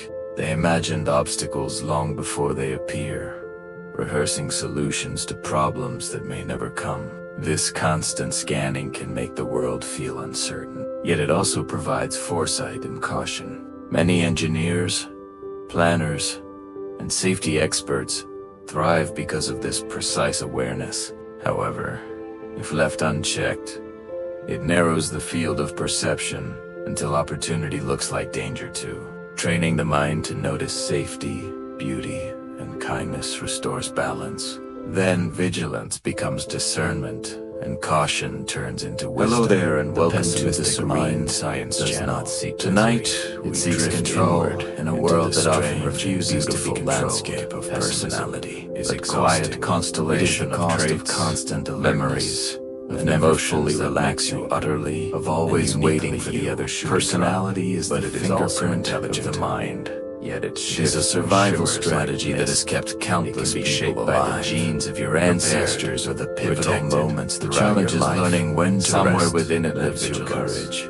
When to trust that not everything is a threat, your tonight, and the hidden patterns that guide the way you love to stop scanning. Think and see the world. Dangers you imagine is still uncovering the risks you anticipate can wait until morning. From molecules to memories, hours, from thoughts to temperament will not collapse. So tonight you stop we'll wander through your inner rest, exploring what makes each of us so recognizably human. You are allowed to be unguarded now. Fact 40. Your sense of self-continuity links directly to your personality stability. Imagine your life as a book written chapter by chapter. For some people, the story feels seamless. For others, it reads like a series of unrelated tales. This feeling of connectedness through time is called self-continuity, and it depends partly on personality. Emotionally stable individuals tend to maintain a strong thread of identity, using memory to integrate the past into present goals. Those high in openness or neuroticism may feel themselves change more drastically from one year to the next. Scientists find that this difference involves the medial prefrontal cortex, which binds memories to the sense of self. When that connection is steady, personality feels grounded. When it shapes life, becomes an ongoing act of reinvention. Both states have beauty.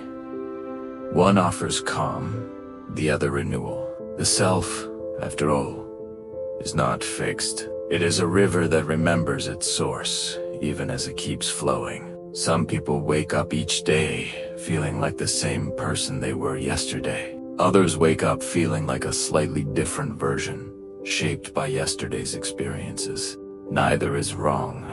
Both are ways of moving through time, of carrying identity forward while allowing it to evolve. Self-continuity provides stability, but too much can become rigidity. Self-discontinuity provides renewal, but too much can become fragmentation. As you drift into sleep, imagine your sense of self loosening. You do not need to hold it so tightly. You do not need to be the same person tomorrow that you were today. Identity can be fluid. It can shift and change and still remain yours. Rest in that flexibility tonight. Let yourself dissolve and reform with each breath. The you that falls asleep and the you that wakes may be subtly different, and that is the beauty of being alive and growing. Fact 41. Personality influences how strongly you feel emotions. Not all hearts beat with the same intensity. Extroverts often experience joy and excitement with greater force, their reward circuits glowing like lanterns in the dark. People high in neuroticism feel pain and worry more sharply, their amygdala holding onto emotion longer. Agreeable individuals absorb others' feelings, sensing happiness and sorrow as if through shared skin. Conscientious people modulate emotion with thought, calming themselves through control and perspective. These differences ensure diversity in how humanity reacts to life. Some people carry sunlight, others carry shelter. Together, they create balance. The strength of feeling is neither gift nor flaw. It is texture.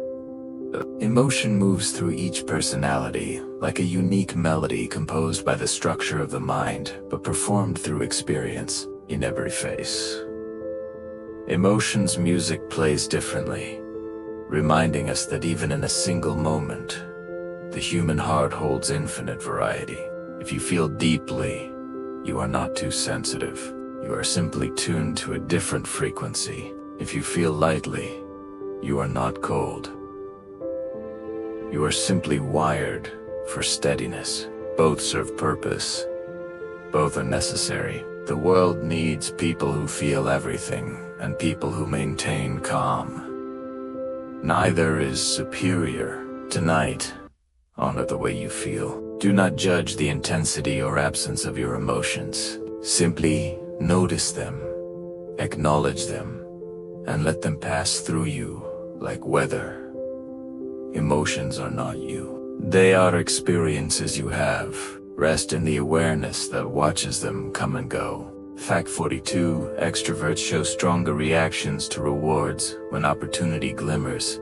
Extroverted minds light up before it even arrives. Their dopamine systems respond eagerly to novelty and anticipation, making social experiences and challenges feel invigorating. This neural sensitivity drives them to explore, to reach out, and to act quickly on curiosity. The world rewards their enthusiasm with connection and discovery. Introverts feel reward too, but their satisfaction often comes later in reflection or mastery. Extroverts living at a faster tempo chase possibilities with bright confidence. This optimism can lead to overcommitment or risk, yet it also propels progress and social cohesion. Each time an extrovert celebrates or shares excitement, the energy spreads, lifting those around them. Their joy is contagious, and evolution seems to favor that light. The reward itself matters less than the sparkle of pursuit. The way they make living look like celebration. The extrovert's brain does not wait for reward to arrive. It celebrates the possibility of reward, the anticipation, the journey toward it. This makes life feel exciting, full of potential, always on the verge of something wonderful. The cost is that disappointment. When it comes, it's harder. But the gift is that hope renews quickly. As you rest, imagine reward without effort. Imagine joy without pursuit. Imagine celebration without achievement. This is the state of being, not doing. This is rest without agenda. Let your dopamine systems quiet. You do not need to chase anything tonight. Simply receive the reward of existence itself. Fact 43: neuroticism amplifies threat perception in the amygdala. Within the brain, the amygdala is the guardian of safety, sounding the alarm at any sign of risk. For people high in neuroticism, this guardian rarely rests. It fires more frequently and with greater intensity, coloring perception with anxiety and caution. A brief silence in conversation may feel like rejection, or a harmless glance may appear as judgment. The same system that once protected early humans from danger now magnifies uncertainty in modern life. Yet this sensitivity also grants remarkable intuition. These individuals detect mood shifts, social cues, and subtle inconsistencies long before others notice. Through therapy, mindfulness, or self-awareness, the amygdala's alarm can be soft, transforming fear into attentiveness. What seems like fragility is often heightened perception. The neurotic brain sees the world with vivid alertness, and when guided with care, that awareness becomes wisdom rather than worry. If your amygdala is sensitive, know that you are not broken. You are perceptive. You notice what others miss. You feel what others ignore. This is a gift even when it feels like a burden. The key is learning to discern real threats from imagined ones, to honor your intuition without letting it control you. Tonight, tell your amygdala it can rest. The threats it imagines are not here. The dangers it anticipates are not present. You are safe in this moment, in this bed, in this darkness. Let your guardian mind finally sleep, trusting that morning will bring clarity and that survival does not require constant vigilance. Fact 44. Agreeable people process empathy through distinct brain circuits. The brain's mirror systems activate when we see another person in pain or joy, but in highly agreeable individuals, these circuits fire more intensely. Their anterior insula and anterior cingulate cortex, regions responsible for emotional resonance, engage as if the feelings of others were their own. This deep empathy helps them build trust, harmony, and forgiveness, making them natural healers in social settings. However, it also leaves them vulnerable to exhaustion since constant resonance can drain emotional energy. Their kindness is not simply moral, it is biological. It comes from the way their brains blend perception and compassion into one seamless response. This sensitivity has shaped human cooperation across generations. Without such wiring, empathy might be an idea instead of an instinct. Agreeable people remind us that understanding another's feeling is not learned. It is felt directly and deeply. If you are someone whose brain mirrors others automatically, you carry a profound gift. You can feel into another person's experience, understand their pain, share their joy, but that gift requires protection. You must learn to distinguish between empathy and absorption, between feeling with someone and taking on their suffering. As you prepare for sleep, imagine your empathy circuits quieting. Release the emotions you have absorbed today. They are not yours to carry. You can understand without merging. You can care without dissolving. Tonight, return fully to yourself, whole and separate, resting in your own emotional frequency. Fact: 45 creative individuals have more crosstalk between emotional and cognitive regions in creative minds. The boundaries between feeling and thought are thinner. The limbic system, which generates emotion, communicates more freely with the prefrontal cortex, where planning and reasoning occur. This neural crosstalk allows imagination to translate emotion into structure. Music, writing, invention, art. Creativity thrives on this union of impulse and order. Emotional charge fuels originality, while cognition gives a direction. Such brains tolerate ambiguity longer than most, holding chaos without panic until patterns appear. This flexibility produces ideas that seem spontaneous, yet precise. Scientists suggest that this connectivity also explains why many creative individuals feel deeply and sometimes struggle with mood swings. The same pathway that brings inspiration also intensifies experience. Creativity, then, is the brain's way of transforming emotion into design, turning the private language of feeling into something that others can see, hear, and understand. Creative people do not just think differently, they feel differently. Emotions are not distractions from their work. They are the raw material, the fuel, the source code. A feeling becomes a painting. A mood becomes a melody. Sadness transforms into poetry. The creative mind does not separate emotion from cognition, at Fu, says Tim. This integration is both blessing and burden.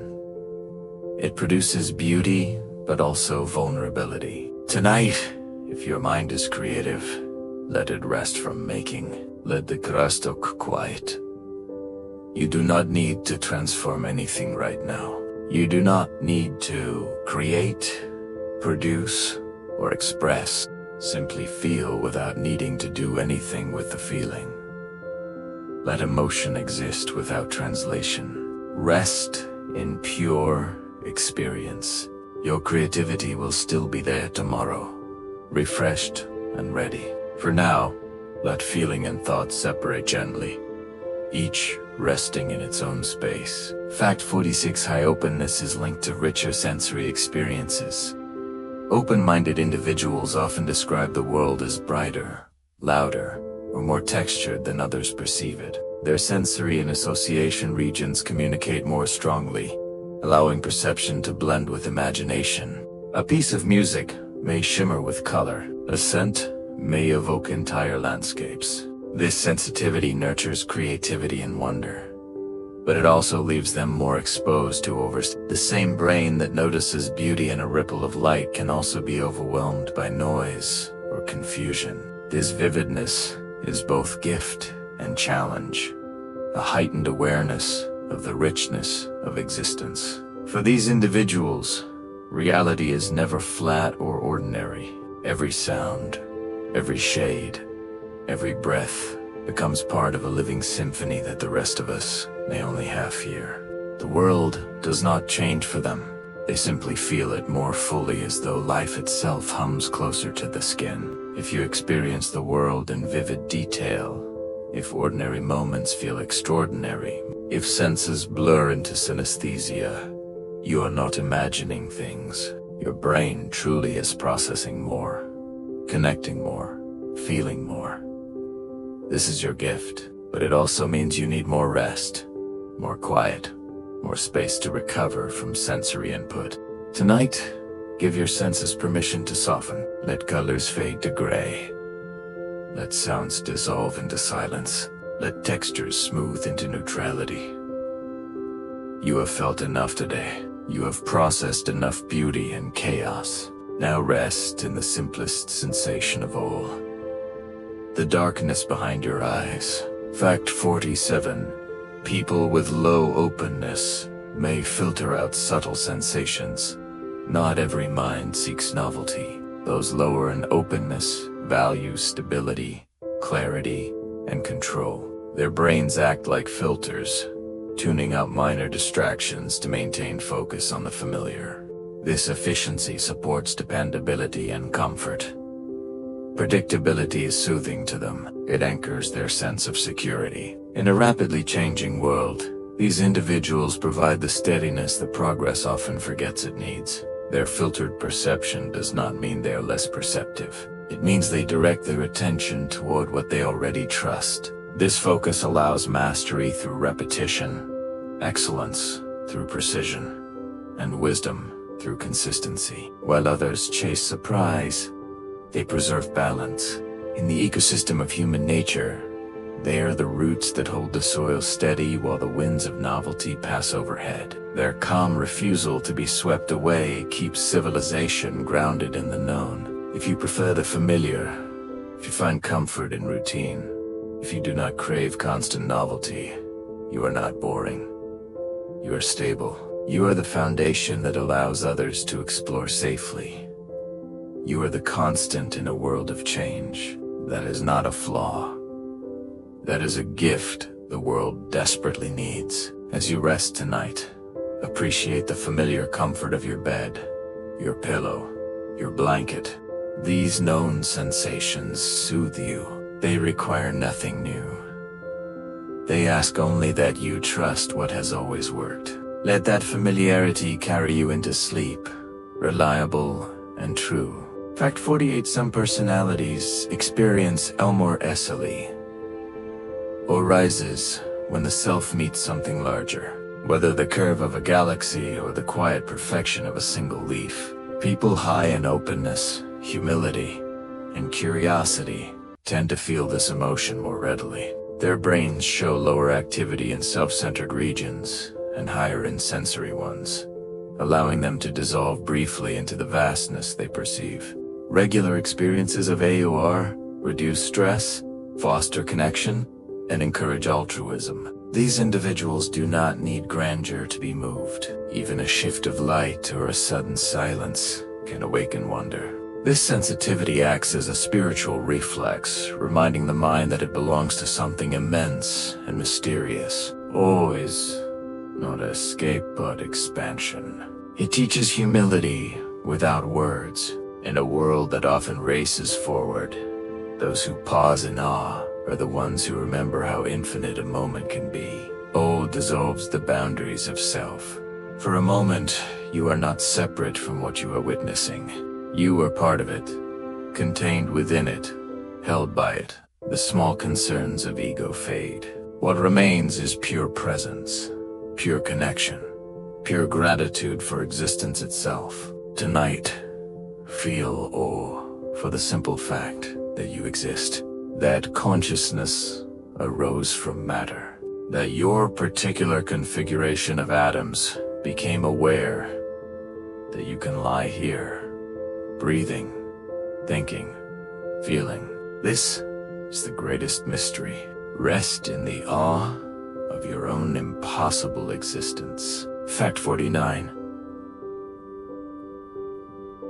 The capacity for wonder correlates with mental flexibility.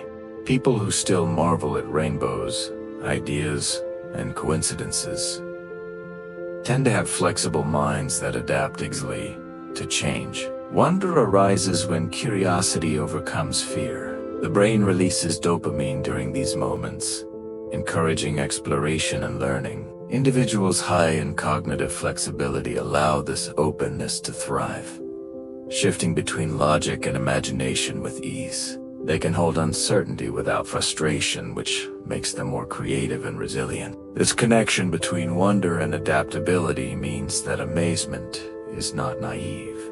It is a sign of mental strength. The ability to say I do not know and still feel joy is one of the highest human capacities. Those who keep their sense of wonder live in a world that never stops unfolding. Their curiosity turns the unknown into an invitation rather than a threat.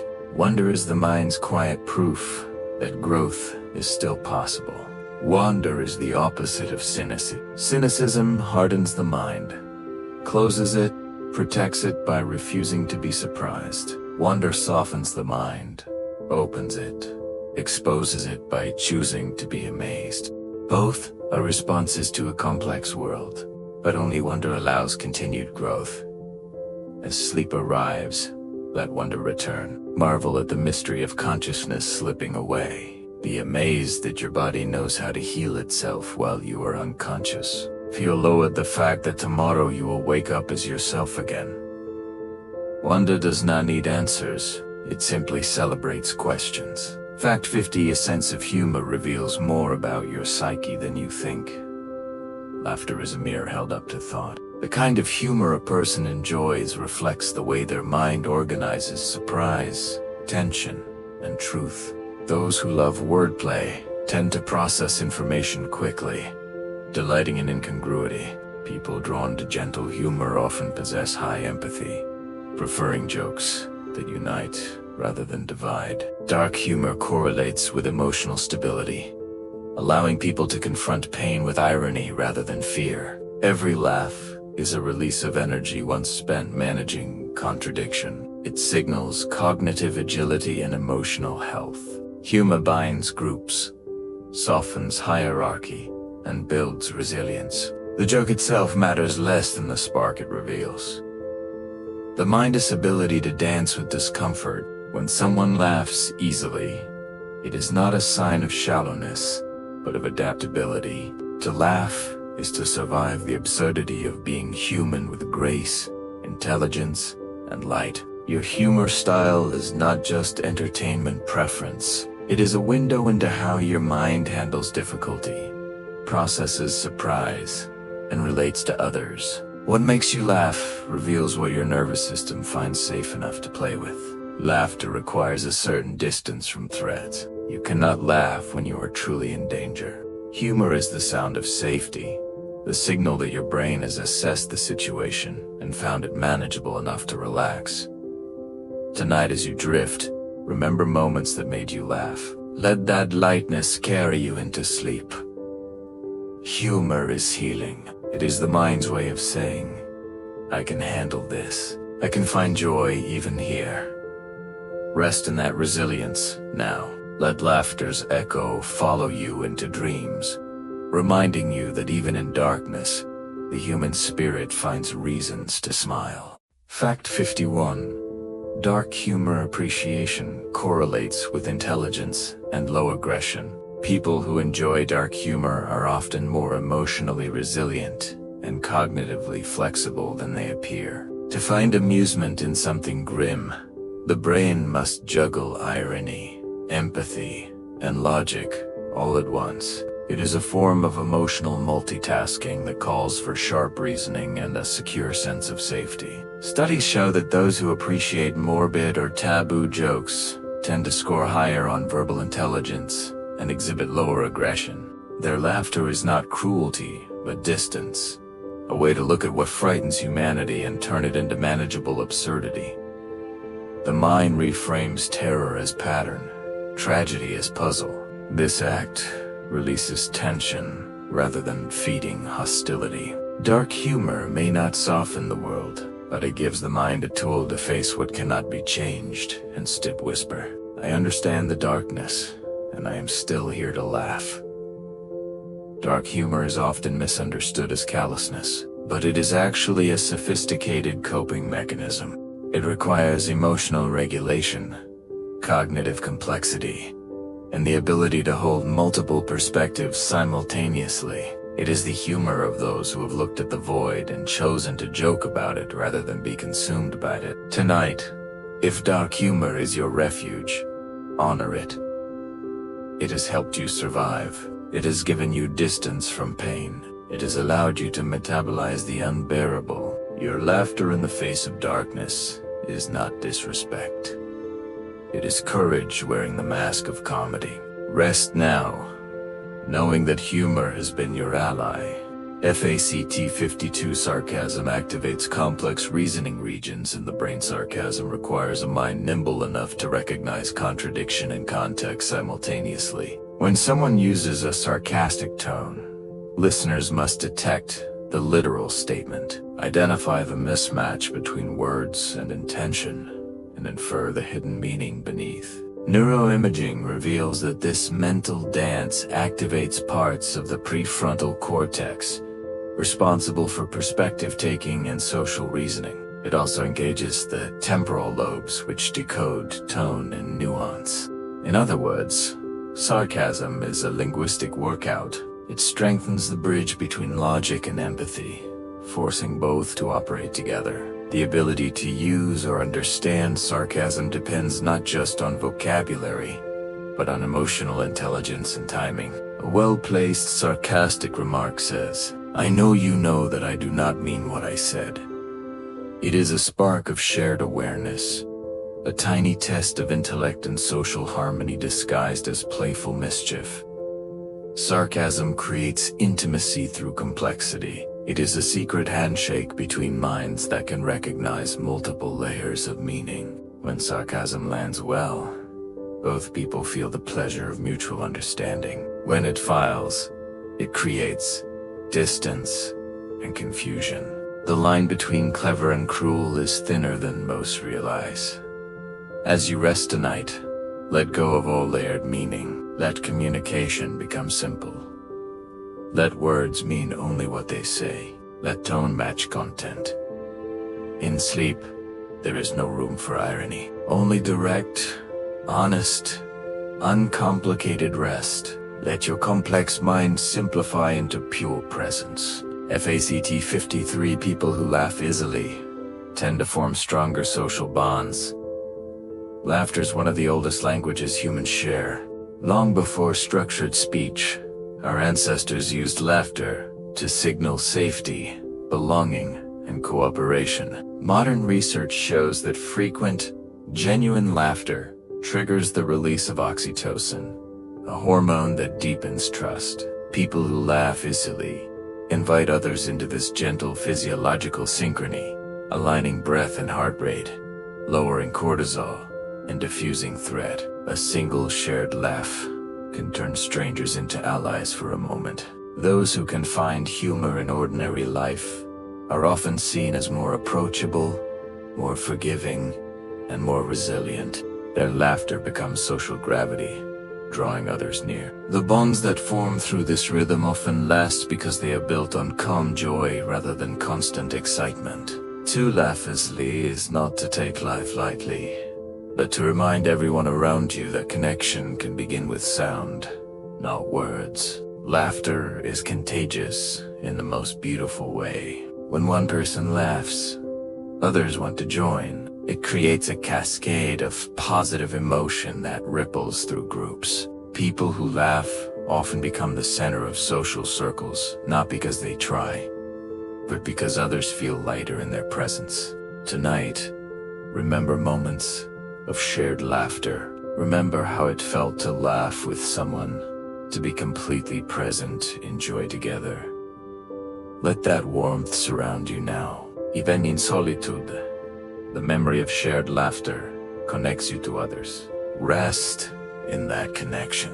Fact 54. Personality determines whether stress energizes or exhausts you under tension. Some people surge with energy, while others wilt. The difference often lies in baseline temperament and interpretation. People high in emotional stability tend to view stress as challenge, activating adrenaline in a focused, constructive way. Those high in neuroticism perceive stress as threat, triggering hormonal patterns that drain and destabilize. It is the same chemical storm, but filtered through different cognitive lenses. Optimists draw momentum from difficulty, while worriers lose reserves trying to predict what might go wrong. These responses are not moral strengths or weaknesses. They are survival styles shaped by early environment and inherited nervous system settings. Over time, mindfulness, rest, and supportive relationships can shift the reaction curve, teaching even sensitive bodies to channel stress into clarity rather than collapse. Whether energy or exhaustion follows pressure depends not only on the event, but on the inner translator interpreting it. Stress is neutral. It is simply arousal, activation, energy. What matters is how your nervous system labels that energy. Is it excitement or anxiety, challenge or threat? The physiological state is almost identical. Only the interpretation differs. An interpretation can be changed. As you settle into rest, release all stress interpretations. Let go of the story about whether today was too much or manageable. The events are over. The stress hormones are fading. What remains is simply your body asking for recovery. Give it that gift now. FACT 55. Optimists recover faster from emotional setbacks. Optimism acts as emotional shock absorber. When disappointment strikes, optimistic individuals interpret the pain as temporary and specific, rather than permanent and global. Their minds say, "This is a moment, not a sentence." That framing matters biologically. It reduces stress hormone duration and helps the immune system rebound. Optimists naturally engage coping mechanisms sooner, reaching for social contact, humor, or creative distraction. They allow themselves to imagine better outcomes, and that imagination becomes behavioral momentum. Even their neural activity reflects this pattern. Brain scans show faster return to baseline in regions linked to negative emotion. Over years, this becomes self-reinforcing. Each successful recovery teaches the mind that healing is possible, which builds further resilience. Optimism is not naive denial of hardship. It is a learned confidence that suffering can pass, and the self that remains afterward may even emerge stronger. Recovery is not about never falling. It is about how quickly you get back up. Optimists do not feel less pain. They simply believe in their ability to heal from it. That belief becomes a self-fulfilling prophecy. The mind that expects recovery often finds it. This is not magic. This is the power of interpretation shaping biological response. When you believe healing is possible, your body follows that belief. Tonight, practice optimistic recovery from the day. Whatever went wrong, tell yourself it is temporary. Whatever hurt you, tell yourself it will pass. Whatever disappointed you, tell yourself tomorrow brings new chances. Let optimism be your lullaby, singing you toward a morning filled with possibility. Trust that sleep itself is recovery, that your body knows how to heal. That morning will bring renewed strength. Fact 56. Chronic pessimism can subtly shorten lifespan. A persistently negative worldview quietly taxes the body. When the brain constantly anticipates threat, it keeps the stress response slightly activated. Cortisol remains elevated. Heart rate recovery slows, and inflammation increases. These small physiological ripples accumulate over decades. Pessimists often experience disrupted sleep, higher anxiety, and reduced motivation to engage in healthful behaviors. Yet the mechanism is not simply about outlook. It is about vigilance. The mind believes it must prepare for harm at all times, and the body obeys that belief. Over years, this permanent readiness erodes systems meant for repair. Interestingly, moderate realism can protect against both extremes. Balanced thinkers recognize risk without surrendering to it, allowing the body to rest between storms. Pessimism may feel like caution, but in biological terms, it becomes slow abrasion.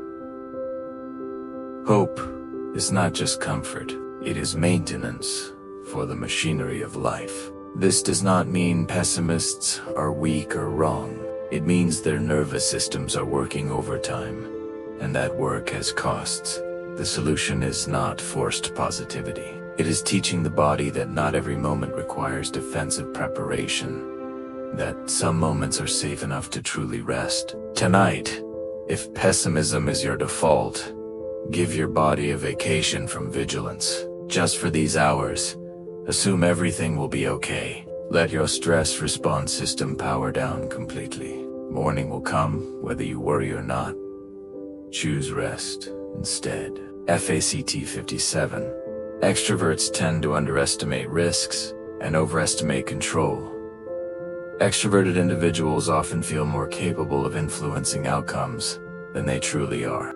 Their brains deliver stronger dopamine signals when faced with new or uncertain situations, which makes novelty feel rewarding instead of frightening. This chemistry encourages exploration and leadership, but also underestimation of danger. Extroverts may assume that charm or determination can outweigh structural limits, leading them to take bolder chances. Their optimism draws others in, creating energy and collaboration that sometimes compensates for risk blindness. However, the same confidence that propels groups forward can expose them to missteps if not balanced by cautious voices. The world advances through this dance between boldness and restraint. Extroverts supply the spark.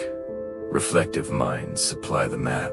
When these two forces respect each other, progress happens without collapse. Confidence is beautiful when it listens. It becomes hubris only when it forgets to ask. Ask what if. Extroverts see possibilities where others see obstacles. This is their superpower. But it can also be their blind spot. They genuinely believe things will work out, that they can handle whatever comes, that their energy will carry them through. Often it does, but sometimes it does not. As you rest, whether extroverted or not, practice realistic assessment, not pessimism, but clear-eyed honesty about what you can control and what you cannot. Let go of the illusion of total control. Surrender to the uncertainty. Rest in the truth that some things are beyond your influence, and that is okay. Fact 58. Conscientious people live longer on average than impulsive ones. Long-term studies show that conscientiousness strongly predicts lifespan. This trait involves reliability, self-discipline, and attention to detail, which translate directly into healthier habits. Conscientious people tend to avoid dangerous shortcuts, follow medical advice, and maintain stable sleep and nutrition routines. They are also less prone to addiction and reckless behavior. The cumulative effect of these small, sensible choices is profound. Their bodies experience fewer extreme stress episodes, fewer accidents, and better recovery from illness. Impulsive individuals, while often creative and daring, may push limits in ways that wear the body down. It is not about moral virtue, but about energy management. The patient plotter conserves resources. The thrill-seeker spends them fast. Evolution likely kept both types because society needs caution and courage in balance. Longevity tends to favor the cautious, but history often remembers the bold. Both serve life in different tempos. Conscientiousness is not boring. It is sustainable. It is the ability to defer gratification, to make choices today that benefit tomorrow's self. That future orientation protects health, relationships, and well-being. The conscientious person is essentially being kind to their future self with every careful choice. Tonight, honor your body's need for consistency. Whether conscientious by nature or not, you can give your body the gift of reliable rest. Same bedtime, same routine, same gentle care. Your body thrives on this predictability. Let sleep be your act of conscientiousness, caring for tomorrow's self. Fact 59. Impulsivity is partly heritable and partly environmental. Impulsivity begins with biology. Some people inherit neural circuits that fire reward signals quickly and inhibit them slowly. Their dopamine systems light up early, telling the body to move before full reflection. Yet genes do not write destiny. Environment sculpts how that impulsivity appears. In supportive structured settings, it can become creativity, spontaneity, and courage. In chaotic or neglectful ones, it can become self-sabotage or risk-seeking. Childhood discipline, safety, and role modeling teach the impulsive mind how to pause without extinguishing its spark. Scientists describe this interaction as gen-environment interplay, the living conversation between inherited wiring and lived experience. The same trait that makes one person reckless might make another a brilliant improviser. What matters is guidance, not suppression. Impulsivity is energy in motion. Oui, patience. That energy becomes invention rather than destruction, movement rather than chaos. Impulsive people are not broken. They are quick. Their nervous systems respond rapidly to opportunity, to excitement, to possibility. This can be channeled into creativity, entrepreneurship, emergency response, performance. The key is not eliminating impulsivity, but directing it. As you rest tonight, if impulsivity is your nature, do not fight it. Simply let it settle. Your quick mind can slow without losing its spark. Your rapid responses can pause without disappearing. Impulsivity does not need to rule every moment. Sometimes, even the fastest mind needs to simply be still. FACT 60. Personality predicts financial habits and career satisfaction. Money and work reflect temperament as much as skill. Conscientious individuals often budget carefully, track details, and plan long-term. They draw comfort from order and delayed gratification. Extroverts gravitate toward roles involving social energy, teamwork, or leadership, while introverts thrive in analytical or creative solitude. People high in openness may invest in ideas rather than stability, choosing education, travel, or art over security. Agreeable personalities prioritize harmony, sometimes at the expense of assertive negotiation. Each orientation carries strengths and vulnerabilities. Success rises when occupation and personality align rather than conflict. A person who needs autonomy suffers in micromanagement, while one who craves structure struggles with chaos. Fulfillment comes when your work rhythm macaws your nervous system. The paycheck matters less than the fit between task and temperament. Career satisfaction is not found by climbing highest, but by standing where you can breathe. Your relationship with money also reflects your temperament. Some people find security in savings. Others find freedom in spending. Some plan decades ahead. Others live month to month. Neither is wrong. What matters is whether your financial approach matches your values and reduces rather than increases stress. Money anxiety often comes from trying to force yourself into a financial personality that is not yours. Tonight, release any financial anxiety. The numbers will still be there tomorrow. Your career path will still exist. For now, you need nothing. You owe nothing. You owe nothing. In sleep, you are free from all economic concerns. Rest in that freedom. Imagine yourself wealthy and the only currency that matters right now. Time to rest, space to dream, permission to simply be.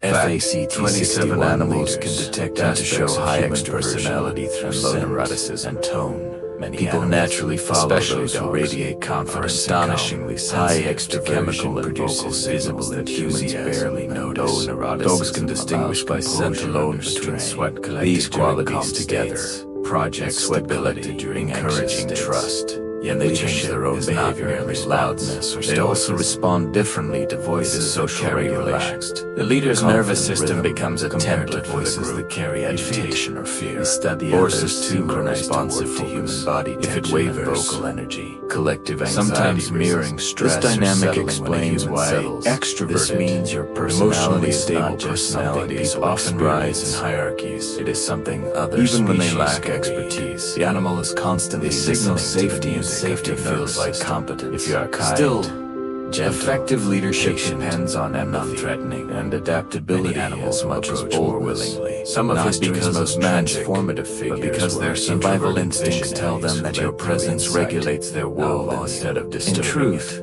animal leadership is not about type. Senses that humans have dulled. The moment decides whether the world needs a voice of fire or your whisper of calm or your social status. They care about your state, being the emotional regulator for an entire group, maintaining composure when others panic. These are the questions they ask, projecting confidence every breath, feel doubt, every glance. These demands wear on even the most extroverted personalities. As you settle leaders need rest too. Imagine animals risk-taking. Imagine a dog resting its head on others.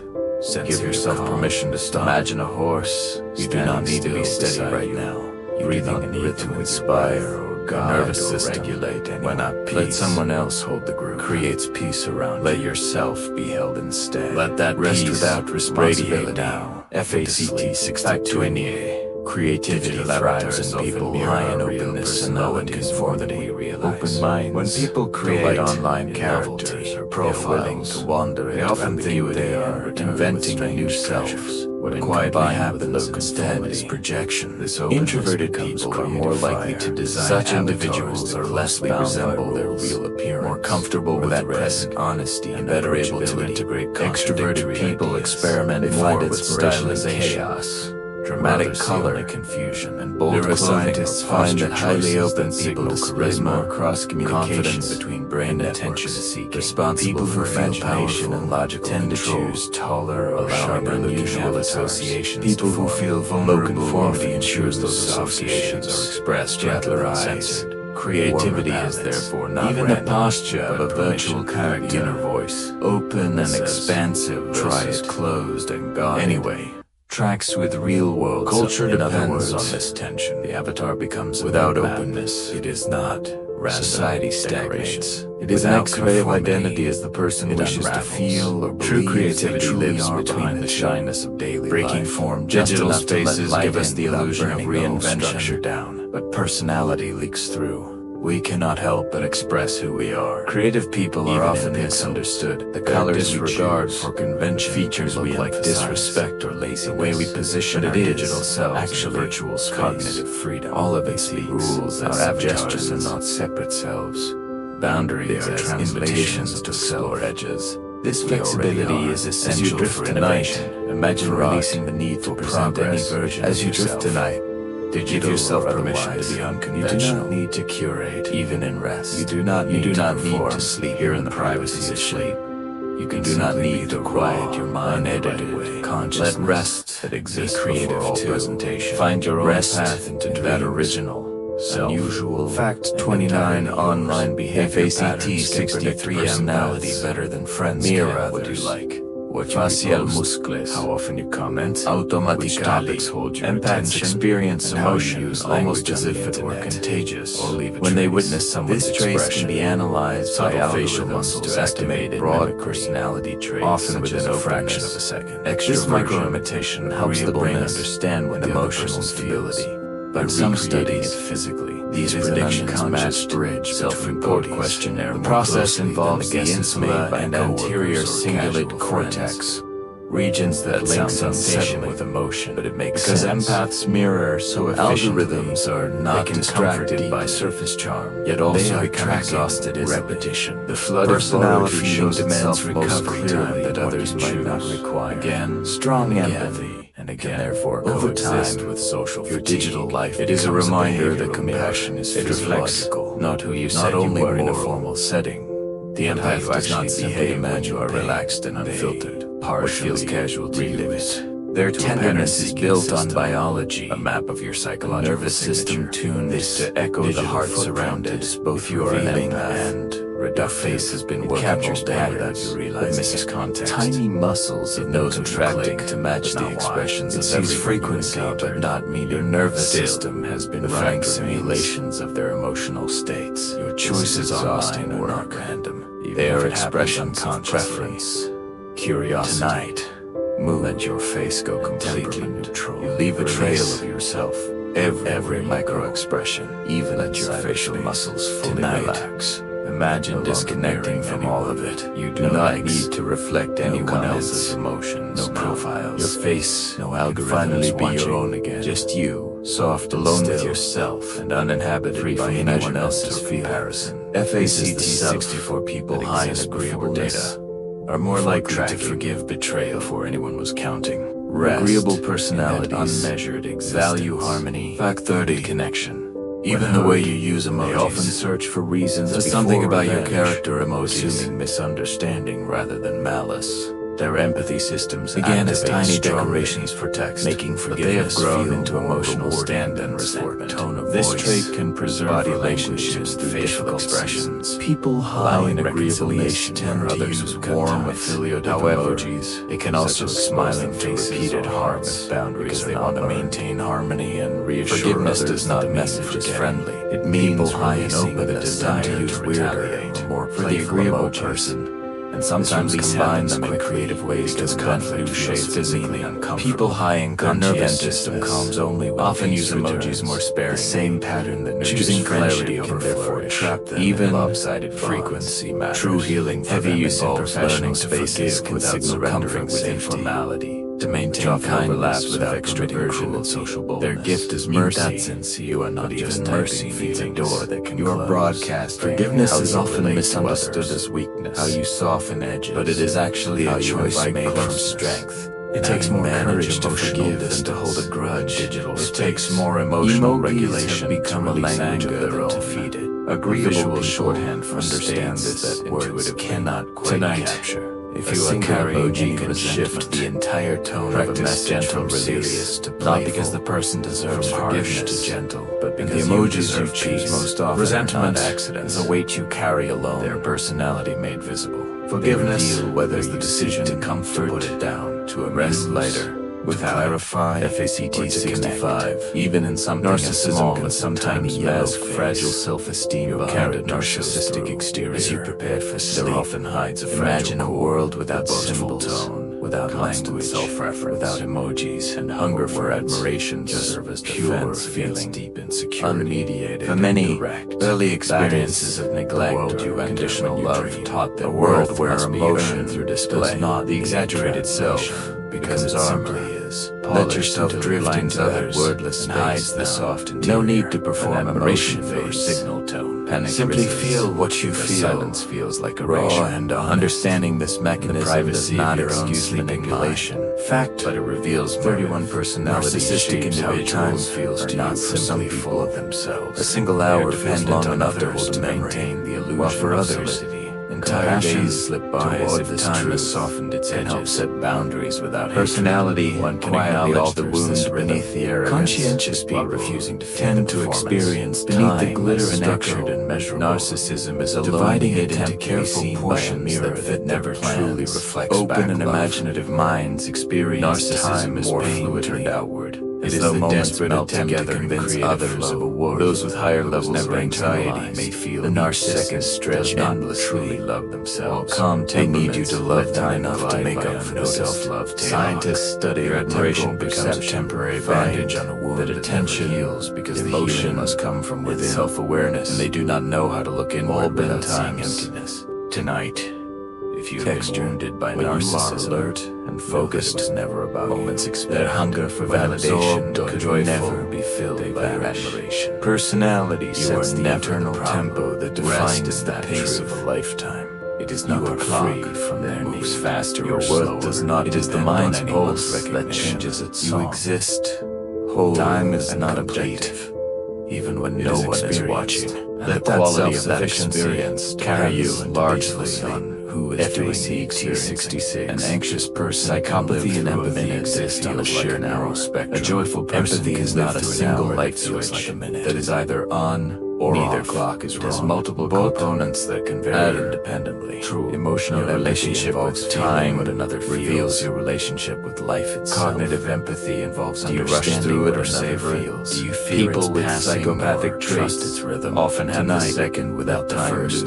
They read cues precisely, but stretch, but remain uncompressed. Brain imaging shows you reduced activation and emotional processing. You do not such as to measure it, but simply exist in the spaciousness of now. Link where past and future dissolve, and only this allows strategic charm, this moment manipulation. Gentle at the opposite extreme are individuals who feel the emotions of others too strongly, risking burnout. Between them lies the wide, normal range of human empathy. Calendars, adjustable for experience, risk takers. The spectrum reminds us that morality does not rest on a single adventurous personalities often feel that life speeds past in bright, quick flashes. Psychopathy when risk takers face challenge or novelty is complex. Their bodies can understand adrenaline and dopamine and sharpening focus, shortening their reaction.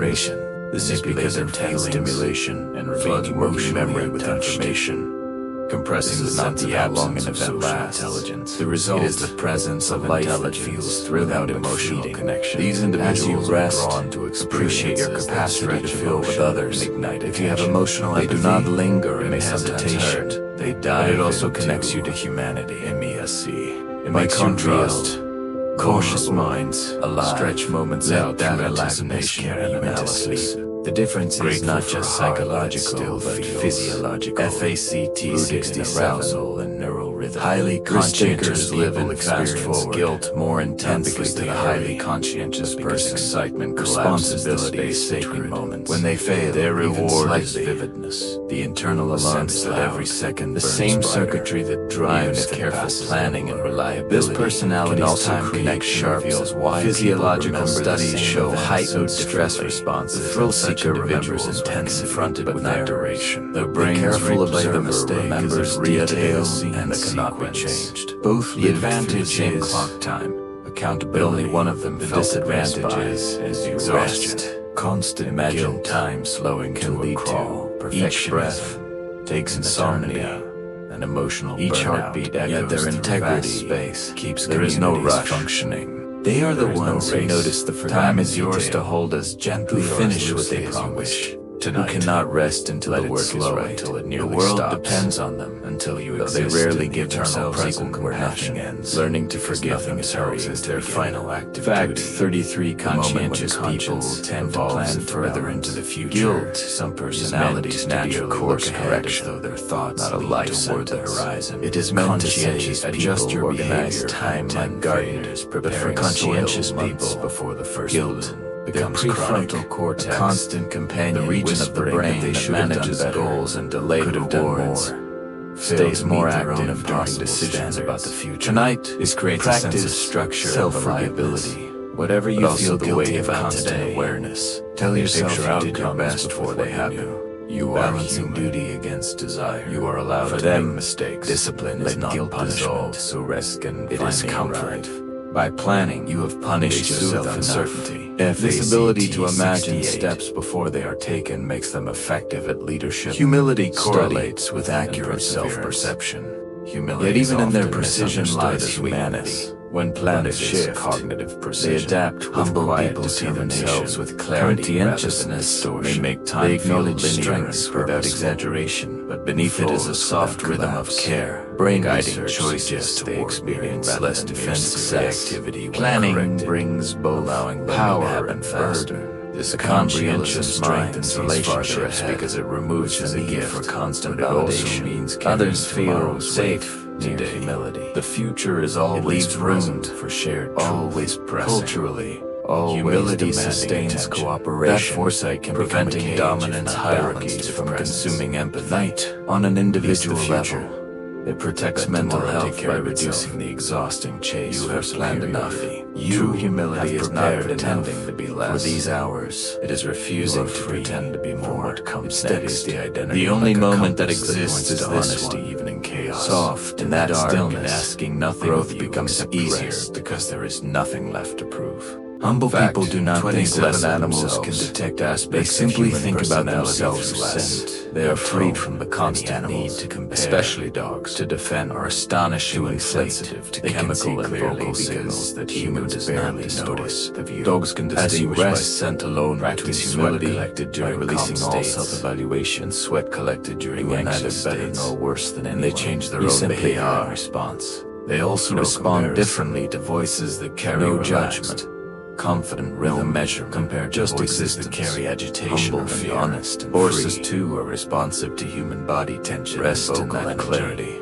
Sometimes mirroring stress or settling when a human confidence can be taught. This means your personality is not just something people experience. Confidence is not. It is something other species can conditioning. The animal each time a person faces a challenge or nervous system. If you are kind, the brain stores that event as proof of capability and non-threatening. Proof accumulate. Animals will approach stronger the self, not because of magic. This process occurs because their survival instincts tell them that your presence regulates their goals instead of disturbing it. Animals read us with ancient senses, evaluates outcomes, senses that gradual exposure to language and abstraction builds, and they do not care about your words better than suddenly social status. Even micro, they care about your state, such as completing small goals or keeping promises to oneself over time. Can I trust you? These are the questions they ask. With every breath, confidence, every glance is therefore not arrogant step toward you. Denial or fear is memory organized into courage. Imagine anyone can cultivate it through Imagine repetition. A dog resting when failure occurs, reframing it as information. Imagine a horse judgment standing still prevents the loop from breaking. Breathing confidence grows best. Your nervous perfection, when not persistence, that teaches creates peace around its own recovery. True confidence, that peace is not believing you will never fail. It is believing you can handle failure when it comes. It is trusting in your resilience more than we realize. Your adaptability. When people create online characters to learn and adjust, this trust is earned through inventing a new self. One small success at instead is projection. Introverted people are more likely to design avatars that closely resemble their small daily ones, or that every time you kept going when you wanted to quit. Extroverted people experiment more with the stylization. These moments, dramatic color, your confidence, and bold clothing remind you now choice you are capable. Charisma, proven, confidence, strong, and attention. 70 people who feel powerful. Personality shifts taller every 7 to 10 years. People who feel vulnerable studies reveal that personality is not static. Gentler eyes, over roughly each decade. Even the posture of a virtual character occur. Impulsivity tends to decrease versus conscientious guarded. Rises tracks with emotional stability. In other words, these gradual adjustments reflect it is learning, hormonal evolution. It is an X-ray of identity as the person wishes to bring plasticity allows new wiring even in adult life. Digital spaces give us the illusion of reinvention, repeated emotion, personality leaks major transitions. We cannot help but express who we are. Loss, even in parenthood, can accelerate the colors we choose. Prompting re-evaluation of priorities. The way we position our personality does not vanish. It refines. All of it speaks. The core melody avatars are not separate while the arrangement evolves. They are translation. Continuous soft remodeling is why people often feel wiser. As you drift tonight, imagine releasing the need to present. Change does not erase authenticity, digital or otherwise. It completes it. You do the self you are becoming is not betrayal. You do not need to perform. It is the accumulated echo of every season you have lived singing forward, unedited mind, still capable of growth. Exists. You are not the same person you were 10 years ago. That original values have shifted. Fact 29: your priority behavior patterns can predict your emotional response better than friends can. What do you like? What this is not loss. How often you comment. This is development. Which topics hold your attention meant, and how you use language on the internet. Look back at who you were a decade ago and notice this trace can be analyzed by algorithms to estimate that younger personality was doing that best with what they knew. Extroversion, agreeableness, same, and emotional stability. Honor some all the studies, versions of yourself. these You have predictions been match the child, self-report questionnaire the more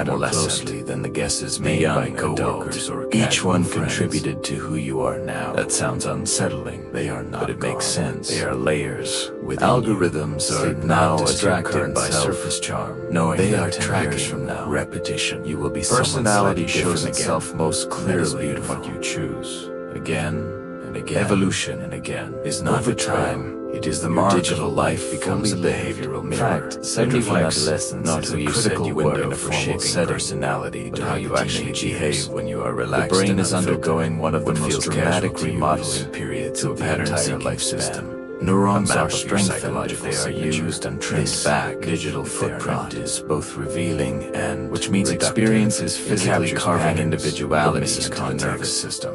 Emotional It knows when to centers click, mature, but not why. quickly, It while sees areas frequency for but not long-term planning meaning are still catching up. The fact This gap remains. is why intensity and impulsivity Choices online feel so are not overwhelming random. in this Their stage. expression It is is also why preference, first love, curiosity, friendship, embarrassment, and betrayal temperament. feel almost You leave cosmic betrayal in of scale. yourself. The social Everywhere world you matters go, more than almost even anything in else. cyberspace. Because Tonight, belonging teaches safety, imagine disconnecting beliefs from about all of trust, it. no likes, Worth, no power, comments, and love, no profiles are being formed no at cellular algorithms level. watching. By the Just end of you, this period, alone with your yourself, mind carries forward a free from style of measurement responding or to the comparison. world that This can is echo the self softly or loudly that exists for before decades. data. Adolescence Before shapes tracking, who we become more before than anyone almost was any other counting, period, rest, except perhaps that early unmeasured childhood existence. The experiences Fact we 30, have, the relationships even the way we you form, use emojis, the identities we says try something on. about your character. All Emojis of these become wired into the brain's architecture. This is why adolescent wounds began as tiny can hurt so decorations for deeply, text, and but why they have grown adolescent into joys emotional can stand-ins shine for so tone brightly of in voice. memory. Tonight, Body language and if you facial can't paint expressions. adolescence, People high in know that your brain agreeableness was tend to especially use warm, vulnerable then. affiliative What hurt you emojis, left deep marks, such as smiling faces as your or personality hearts, was still because they forming. want to maintain But what the harmony brain and carved in reassure others adolescence, that the message is friendly. adult People experience high can in slowly openness tend to reshape. use weirder or more playful Healing emojis. is possible, And sometimes growth combine them in continues. creative ways to Rest invent new shades of in meaning. that. People Hope. high in conscientiousness often use emojis more sparingly, choosing clarity over flourish. Even frequency matters. Heavy use in professional spaces can signal comfort with informality, which often overlaps with extroversion and social boldness. In that sense, you are not just typing feelings. You are broadcasting how you relate to others, how you soften edges, how you invite closeness, and how you manage emotional distance in digital space. Emojis have become a language of their own, a visual shorthand for states that words cannot quite capture. A single emoji can shift the entire tone of a message from serious to playful, from harsh to gentle. And the emojis you choose most often are not accidents. Their personality made visible. They reveal whether you seek to comfort, to amuse, to clarify, or to connect. Even in something as small as a tiny yellow face, your character shows through.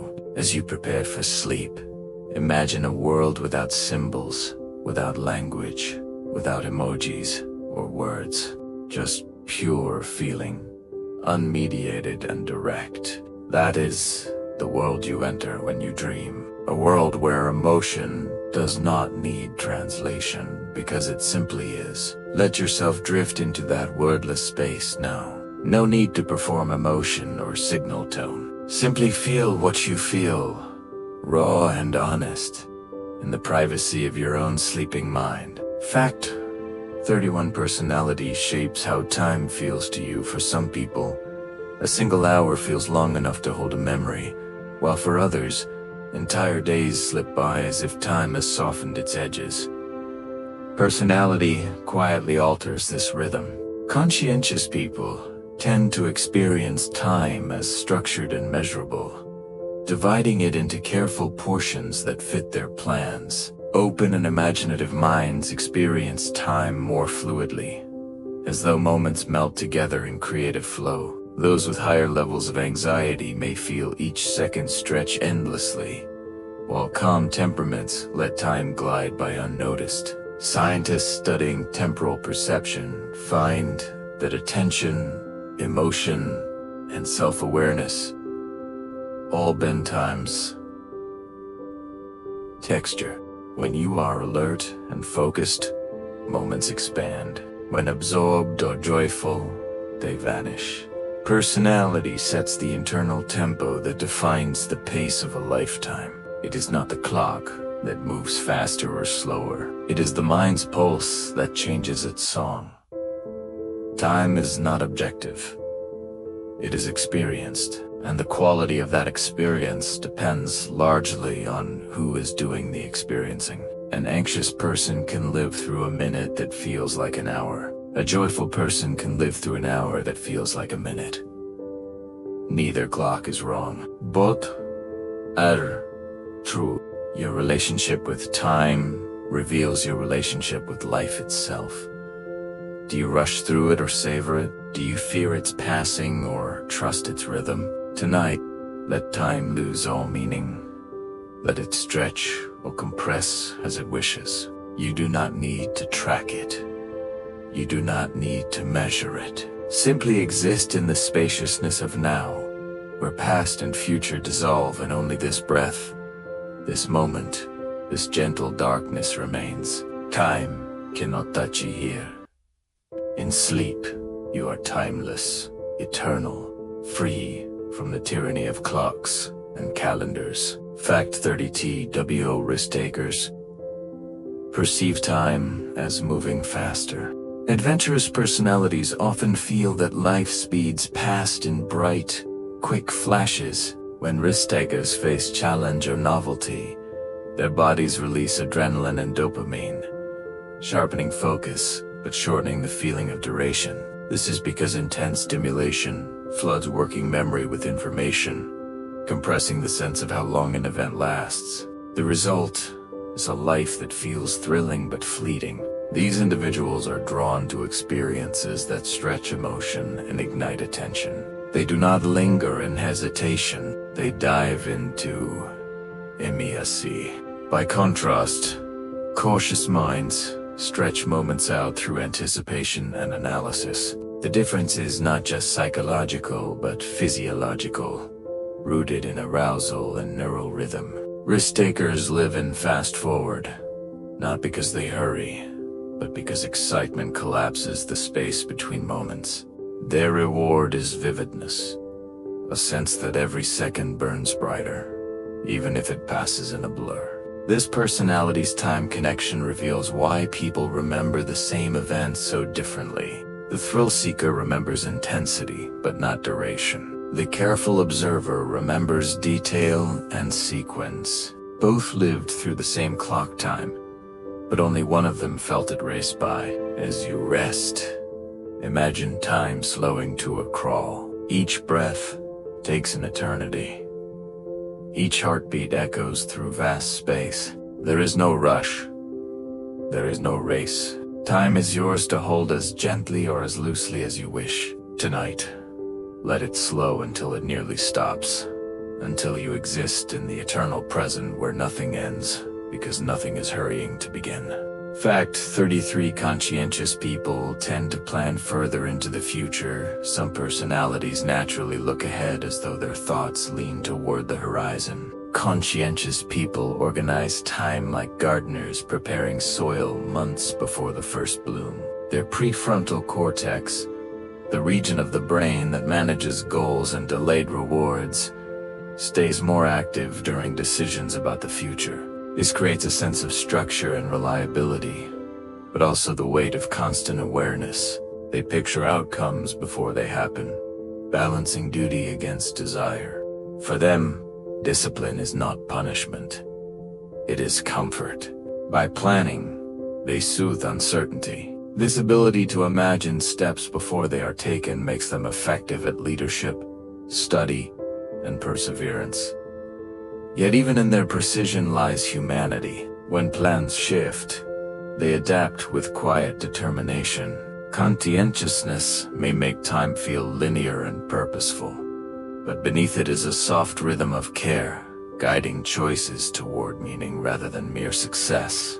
Planning brings both power and burden. The conscientious mind sees farther ahead, which is a gift, but it also means carrying tomorrow's weight today.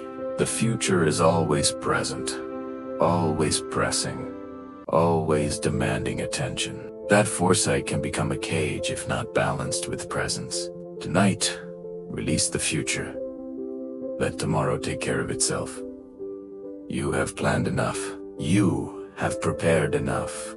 For these hours, you are free from what comes next. The only moment that exists is this one, soft and dark and asking nothing of you except rest.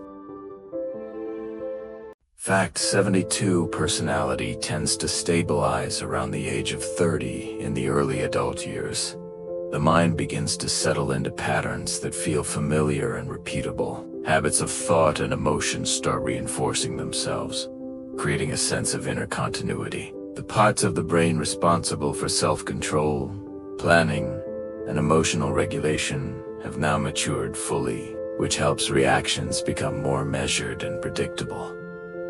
Preferences become clearer. Values begin to feel non-negotiable. The constant shifting scene of younger years gives way to something steadier, almost like a center of gravity forming. This is also the point in life when many people report feeling that they know what kind of life they can live peacefully and what kind of life will cost them too much. The self becomes less experimental and more intentional, guided not only by possibility, but also by self-knowledge that has been earned. Stability does not mean stagnation. It means you have learned who you are. You know what drains you and what nourishes you. You know which relationships work and which do not. You know your limits and your strengths. This self-knowledge is freedom, not restriction. As you rest tonight, appreciate any stability you have found in yourself. Appreciate knowing your own patterns, your own needs, your own boundaries. This is wisdom earned through experience. Let that wisdom guide you into peaceful sleep. Fact 73: major life events like marriage or parenthood can shift traits. Profound commitments reach deep into the nervous system and rearrange priorities. When someone joins their life with another person or becomes responsible for a child, attention naturally moves outward. The brain begins rewarding care, cooperation, and protection. What once felt optional now feels sacred. People who take on these bonds often find themselves developing greater patience, reliability, and emotional steadiness, even if those qualities did not come easily before. The sense of identity stretches to include others. Time begins to be measured in shared milestones rather than individual impulses. The nervous system even tunes itself to notice signals of another person's needs with faster sensitivity. It is not that the old self disappears. It is that new rooms are built inside it. Rooms made for duty, tenderness, and the long, slow practice of staying. Becoming a parent especially rewrites personality. The responsibility of keeping another human alive forces growth in ways nothing else can. Patience increases. Selfishness decreases. Priorities shift dramatically. Who you were before children and who you become after are often strikingly different people. Tonight, if life events have changed you, honor that transformation. You are not who you were, and that is okay. Change brought by love and commitment is sacred change. Rest in your new identity, still becoming, still growing into the person these responsibilities are shaping you to be. Fact 74. Trauma can compress personality into survival-focused patterns when the body has lived too long in fear. The mind adapts by narrowing itself around safety. Curiosity fades because curiosity can feel dangerous. Spontaneity fades because surprises have not been kind. The emotional system becomes watchful. It scans for threat even in places that are calm. This is not weakness. It is a survival response that allowed the person to endure what should not have had to be endured. Over time, however, this protective narrowing can begin to feel like a cage. Interests shrink. Trust becomes difficult. Life feels smaller than it once was. Healing is the slow and careful work of teaching the body that the story has changed. With time, support, and consistent safety, the mind remembers how to open again. Gentle moments of curiosity return. So does softness. The self that was forced to fold back in on itself can one moment at a time unfold. Trauma changes the brain. This is not metaphor. Neural pathways literally reorganize around threat detection. The amygdala and the prefrontal cortex weakens. The hippocampus shrinks. These changes make the world feel more dangerous than it is. But these same changes can slowly reverse with proper support and safety. Tonight, if trauma has shaped you, be gentle with yourself. Your nervous system was doing its best to protect you. It is not your fault that protection became prison. Healing is possible. The compressed self can expand again. Rest now in whatever safety you can find, knowing that each safe moment teaches your body to relax just a little more. Fact 75: long-term therapy can measurably change personality traits. Ongoing therapeutic work is not just conversation, it is neural training. Repeating the act of noticing thoughts, naming feelings, and exploring reactions in a safe space teaches the nervous system to pause before it responds. Over many sessions, the regions of the brain involved in emotional regulation and self-awareness become more coordinated. People who once reacted out of fear begin to respond with reflection. People who once shut down begin to stay present. People who once felt brittle begin to feel flexible. These are not illusions. They are measurable and lasting shifts in temperament. The mind learns that it is not helpless inside its own patterns and that knowledge alone changes those patterns. Through this process, many people become calmer, kinder to themselves, more open with others, and less ruled by past pain. In this way, healing is not only relief. Healing becomes identity work. Therapy shows us that personality is not fixed destiny. With consistent effort, patterns can change. Reactions can soften. Defenses can lower. The self that felt permanent can transform. This is both hopeful and humbling. We are more changeable than we think. The traits that feel like immutable parts of who we are can actually shift when we bring sustained, compassionate attention to them.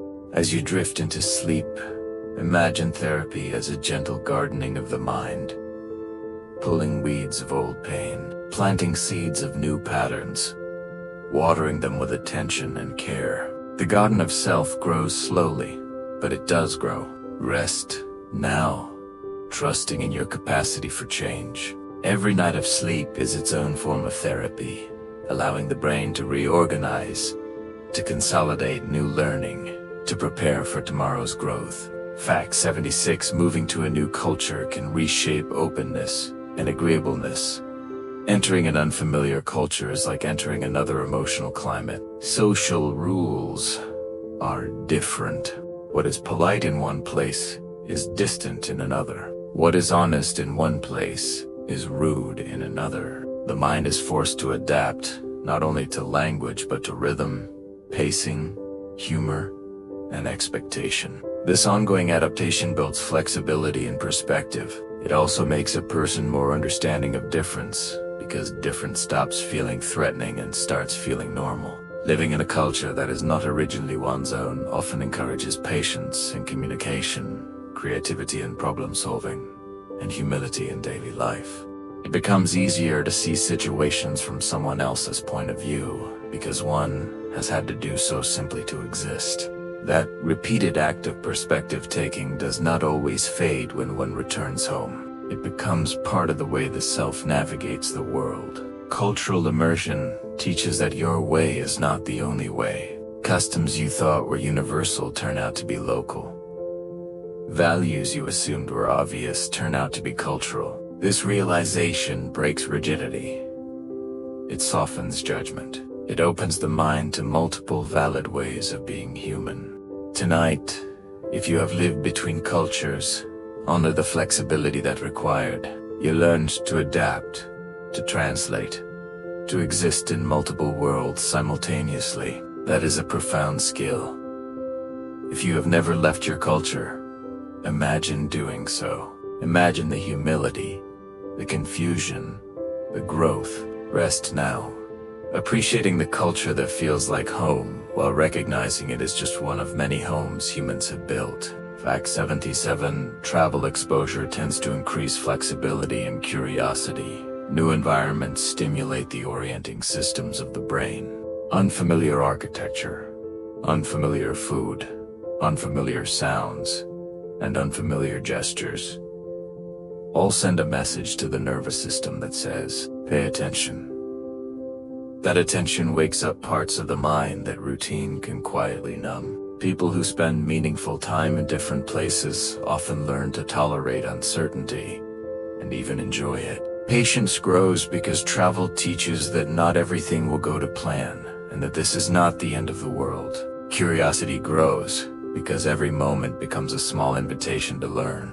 Over time, this repeated contact with unfamiliar experience tends to soften rigid assumptions. There is less need to defend one way of living as the correct way. Instead, there is a growing sense that the world is many worlds, and that reality is much bigger than what one first knew. Travel does not just add stamps to a passport. It adds perspectives to consciousness. Each new place teaches a different way of organizing life, different priorities, different solutions to universal human problems. These lessons accumulate into wisdom that cannot be learned from books alone. As you rest tonight, travel in your mind. Visit places you have been, or places you dream of going. Let your imagination wander across geography, culture, possibility. You do not need a plane ticket to expand your inner world. Dreams can take you anywhere. Let them carry you far from here.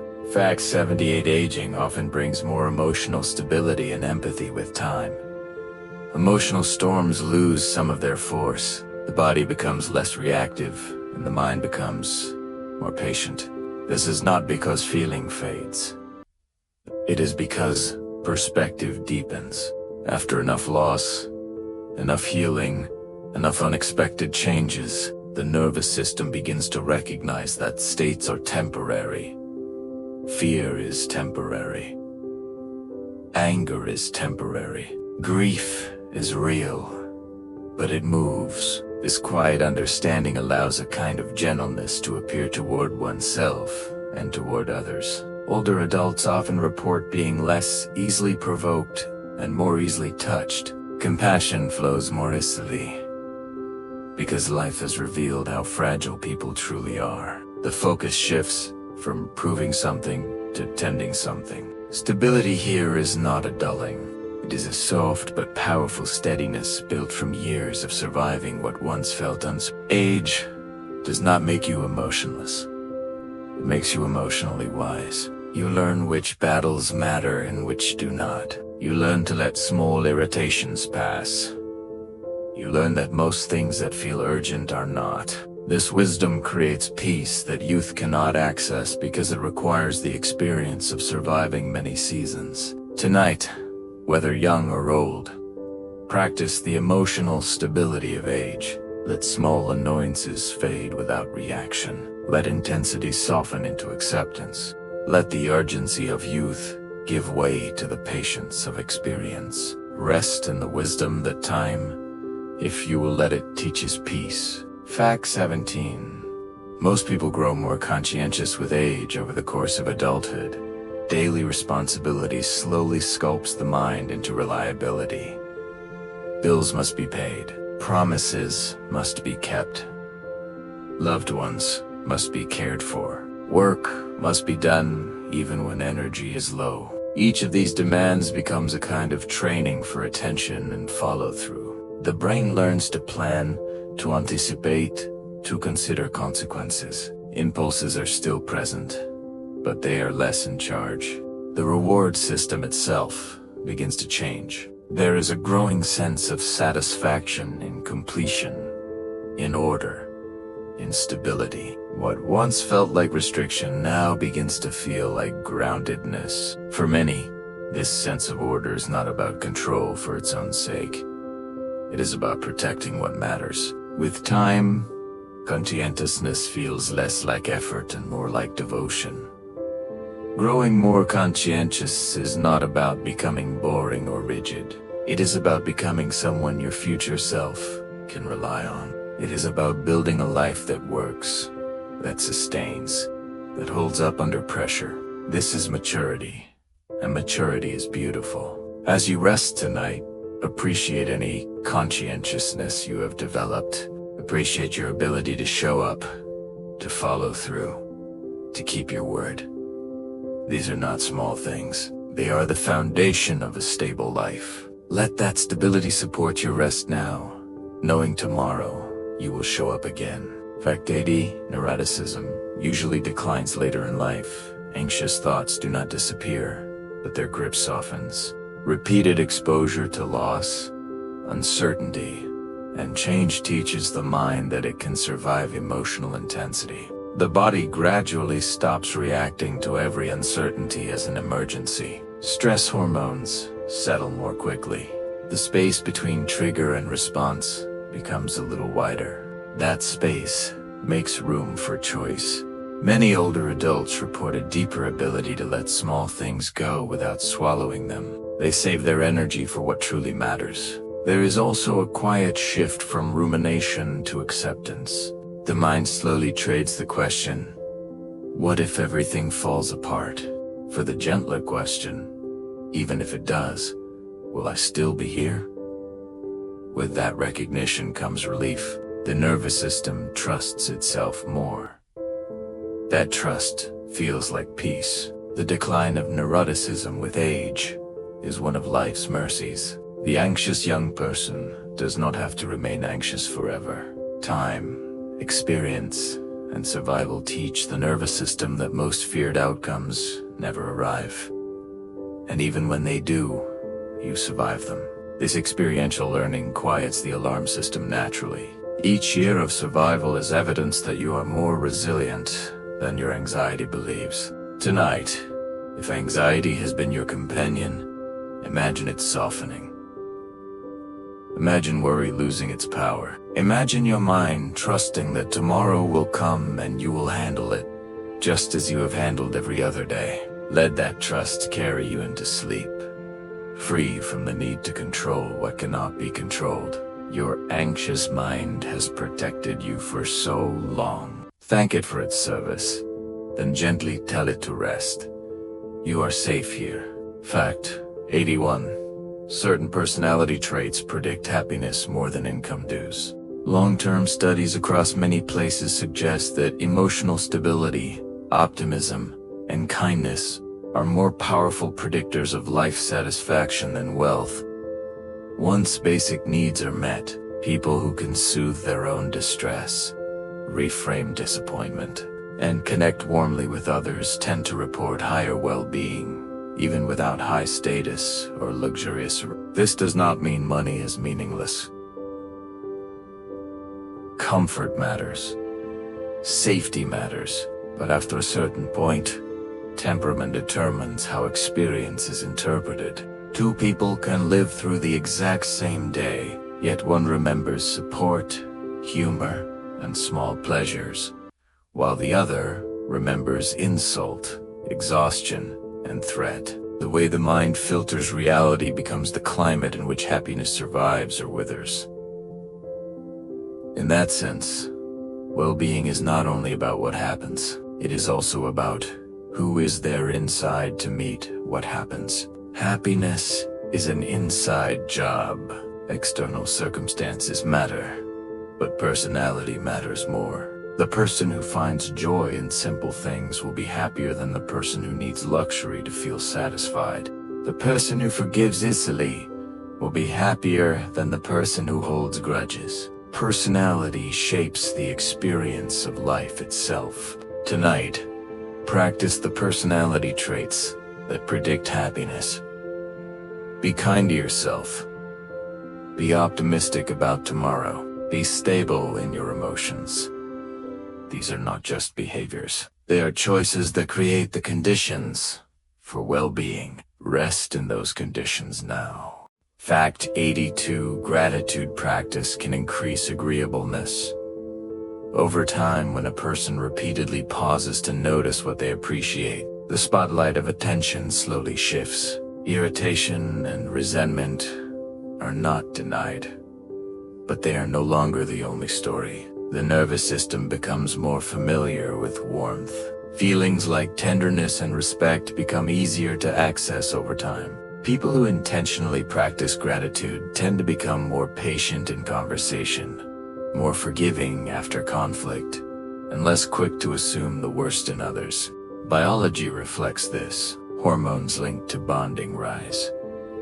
Stress responses settle more quickly. The result is not fake cheerfulness. The result is an easier time extending understanding. The inner posture tilts away from defensiveness and toward cooperation. What begins as a quiet nightly habit becomes a true personality adjustment, one that makes gentleness easier to offer and easier to receive. Gratitude rewires the brain toward positivity. It trains attention to notice what is good rather than what is missing. This does not mean ignoring problems. It means balancing awareness of problems with awareness of blessings. That balance creates resilience and warmth. As you drift towards sleep, practice gratitude. Think of 3 things that went well today. 3 moments of kindness, beauty, or connection. Let those memories fill your awareness. Let gratitude be the last emotion before dreams arrive. This simple practice shapes who you become. Fact 83. High curiosity predicts lifelong learning. Curious minds treat the unknown not as a threat, but as an invitation. That attitude encourages constant engagement with new ideas, new people, and new skills across the entire lifespan. Curiosity activates reward pathways in the brain, giving a small burst of pleasure each time something is discovered or understood. This makes learning self-reinforcing. It also protects against stagnation. People who remain curious tend to adapt better because they are used to updating their beliefs. They are also more resilient because they can turn hardship into a question and then turn that question into growth. Memory stays richer because new information keeps arriving. Empathy can even deepen because curiosity about the world so easily becomes curiosity about other human beings. The result is a personality that stays awake, flexible, playful, and alive even in later years. Curiosity is the opposite of cynicism says, I already know everything worth knowing. Curiosity says, there's always more to discover. That openness keeps the mind young, engaged, vital. It prevents the hardening that comes with age for those who stop learning. Tonight, let curiosity rest. You do not need to learn anything new. You do not need to discover or understand. Simply be with what you already know. Let your curious mind take a break from questions. Tomorrow it can explore again. For now, rest in the comfort of not needing to know. Fact 84. A strong sense of purpose can buffer neurotic tendencies. Anxiety thrives in uncertainty without meaning. When a person feels guided by a purpose, even a small one, worry loses much of its ability to dominate attention. Stressful events are no longer just discomfort. They are steps within a path. Physiologically, this changes how the body responds. The stress response is still activated, but it does not spiral as easily. Focus returns faster. Recovery happens sooner. A clear reason to act gives the mind something steady to hold, which quiets rumination. Purpose also directs energy outward towards service, craft, protection, or creation. That outward movement interrupts cycles of self-criticism. In this way, meaning becomes emotional scaffolding. It does not erase fear. It simply gives fear somewhere safe to lean until it can breathe again. Purpose does not have to be grand. It does not have to change the world. It can be as simple as caring for a garden, raising a child, mastering a skill, or being present for the people you love. What matters is that it gives your days direction and your suffering context. As you rest tonight, connect with your purpose. What gives your life meaning? What pulls you forward? Let that sense of purpose anchor you. Even when everything else feels uncertain, purpose remains. Rest in that stability. Fact 85. Compassion training can increase altruism in measurable ways. When a person spends time actively practicing compassion, even in guided imagination or meditation, specific regions of the brain involved in understanding the feelings of others grow more responsive. Heart rate patterns begin to reflect calm and receptivity rather than defensiveness. Over weeks and months, this inner training begins to alter outward behavior. People become more patient in conflict. They interrupt less. They comfort more. They give without needing credit. This generosity is not about politeness. It is about nervous system readiness. The body actually becomes more willing to care. What is beautiful is that this change often creates a feedback loop. Acts of kindness strengthen connection, and connection deepens well-being, which further supports kindness. Compassion then stops being something you do and becomes something you are. Compassion training teaches what spiritual traditions have always known. The boundary between self and other is permeable. When you relieve another's suffering, your own nervous system calms. When you offer kindness, you receive it internally. Compassion is not sacrifice. It is intelligent self-interest that includes others in the definition of self. The more you practice seeing others' struggles as your own, the more your brain rewires toward natural kindness. Tonight, practice compassion toward yourself. Treat yourself as you would treat someone you deeply love who is tired and needs rest. Speak gently to yourself. Forgive yourself. Care for yourself. Self-compassion is the foundation for compassion toward others. Rest in kindness now. Let gentleness surround you like a warm blanket. You deserve the same tenderness you so readily offer others. Fact: 86 people who experience awe regularly report higher life satisfaction. Awe is the feeling of standing before something vast and realizing you are part of it.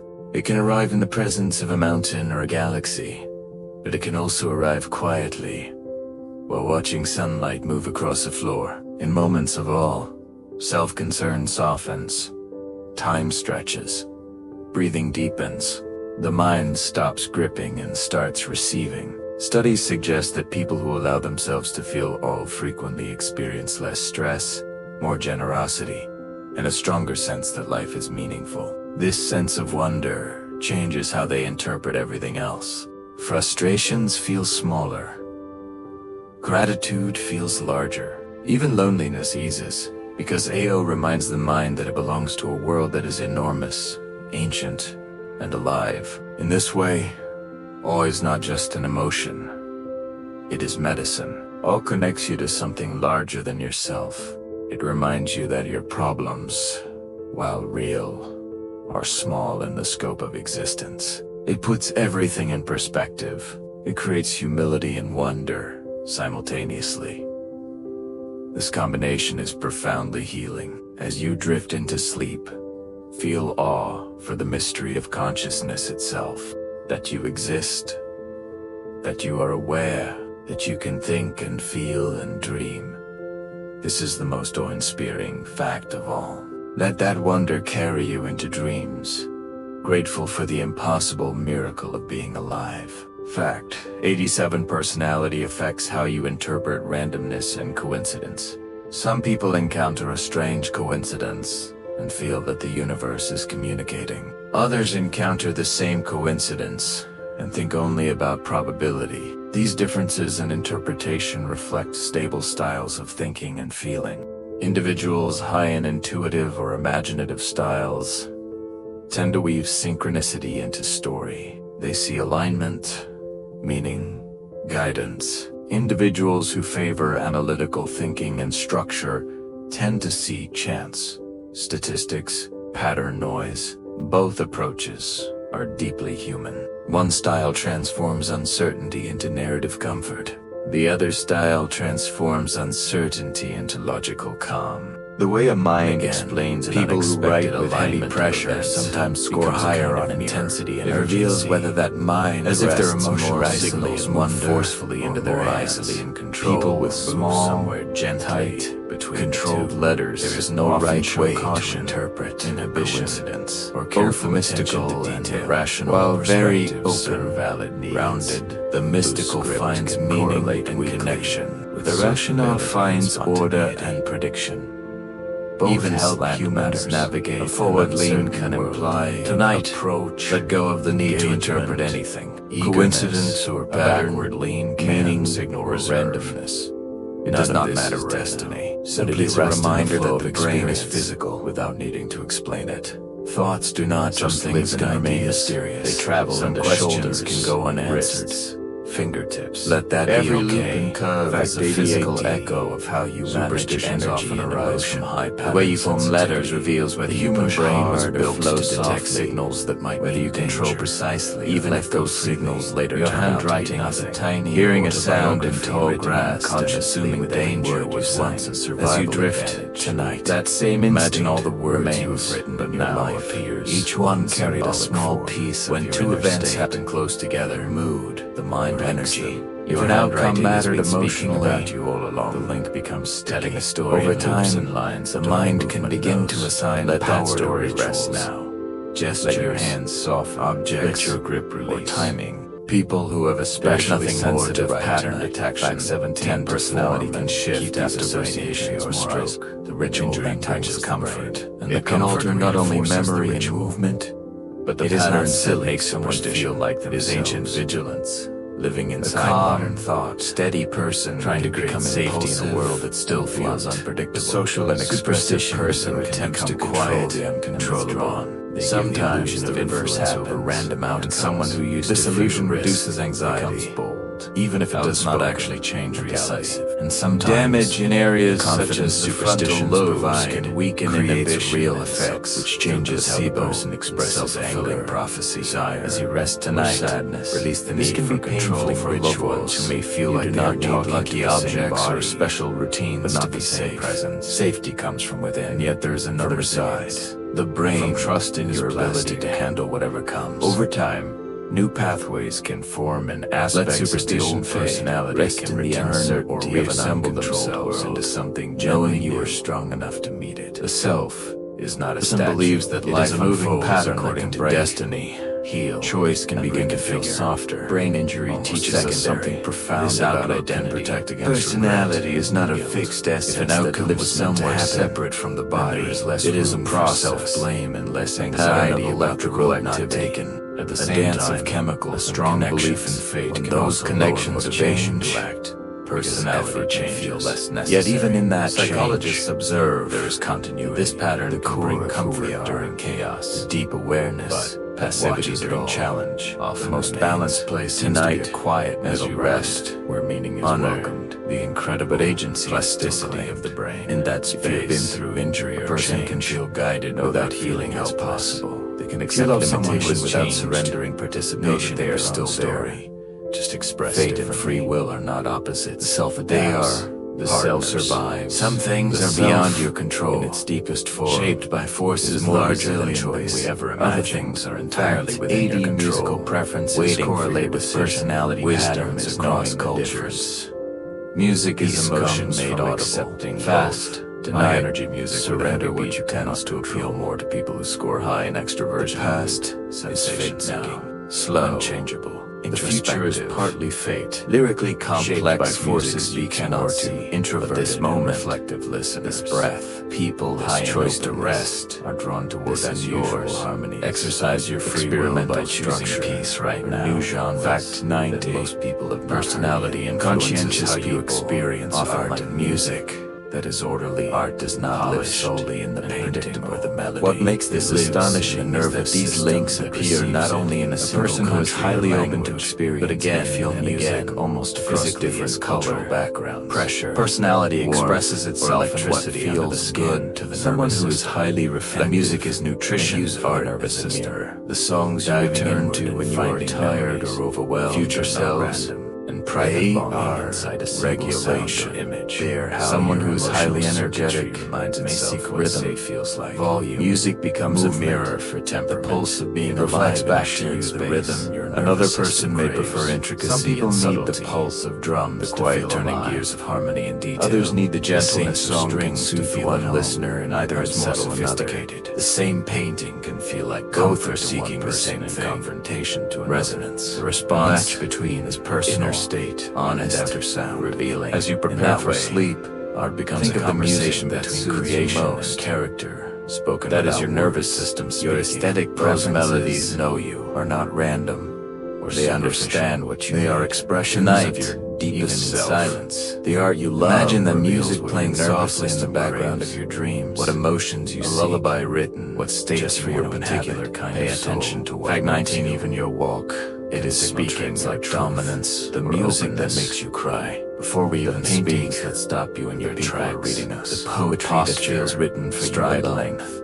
All of these are mirrors showing you parts of yourself you might not otherwise pace as you drift towards. And how much space we claim with our movement has touched you deeply. People who move with long steps. Cry. Lift a painting that stopped you, steady forward gaze. A poem that felt often read as confident for you. Dominant. Let those aesthetic experiences remind you people that who walk with a relaxed sway you are capable softer shoulders, rest in, and more fluid pacing are often read as you are a vessel for creative. And tomorrow will bring more chances to be filled. Jerky walking with tension in the neck can be interpreted high in openness feel chills more often during musation. These impressions, sensation of shivering during a piece of music is not but the human brain is built to judge threat and trust almost instantly. When a person's mind is especially open to new experiences, sensory and emotional tensions of the brain long before language evolved with extraordinary intensity. We're already talking. Sound is you send signals everywhere you go without trying. It spreads into the nervous hallway and every sidewalk, touching memory simply by how you inhabit gravity and emotion. Your walk.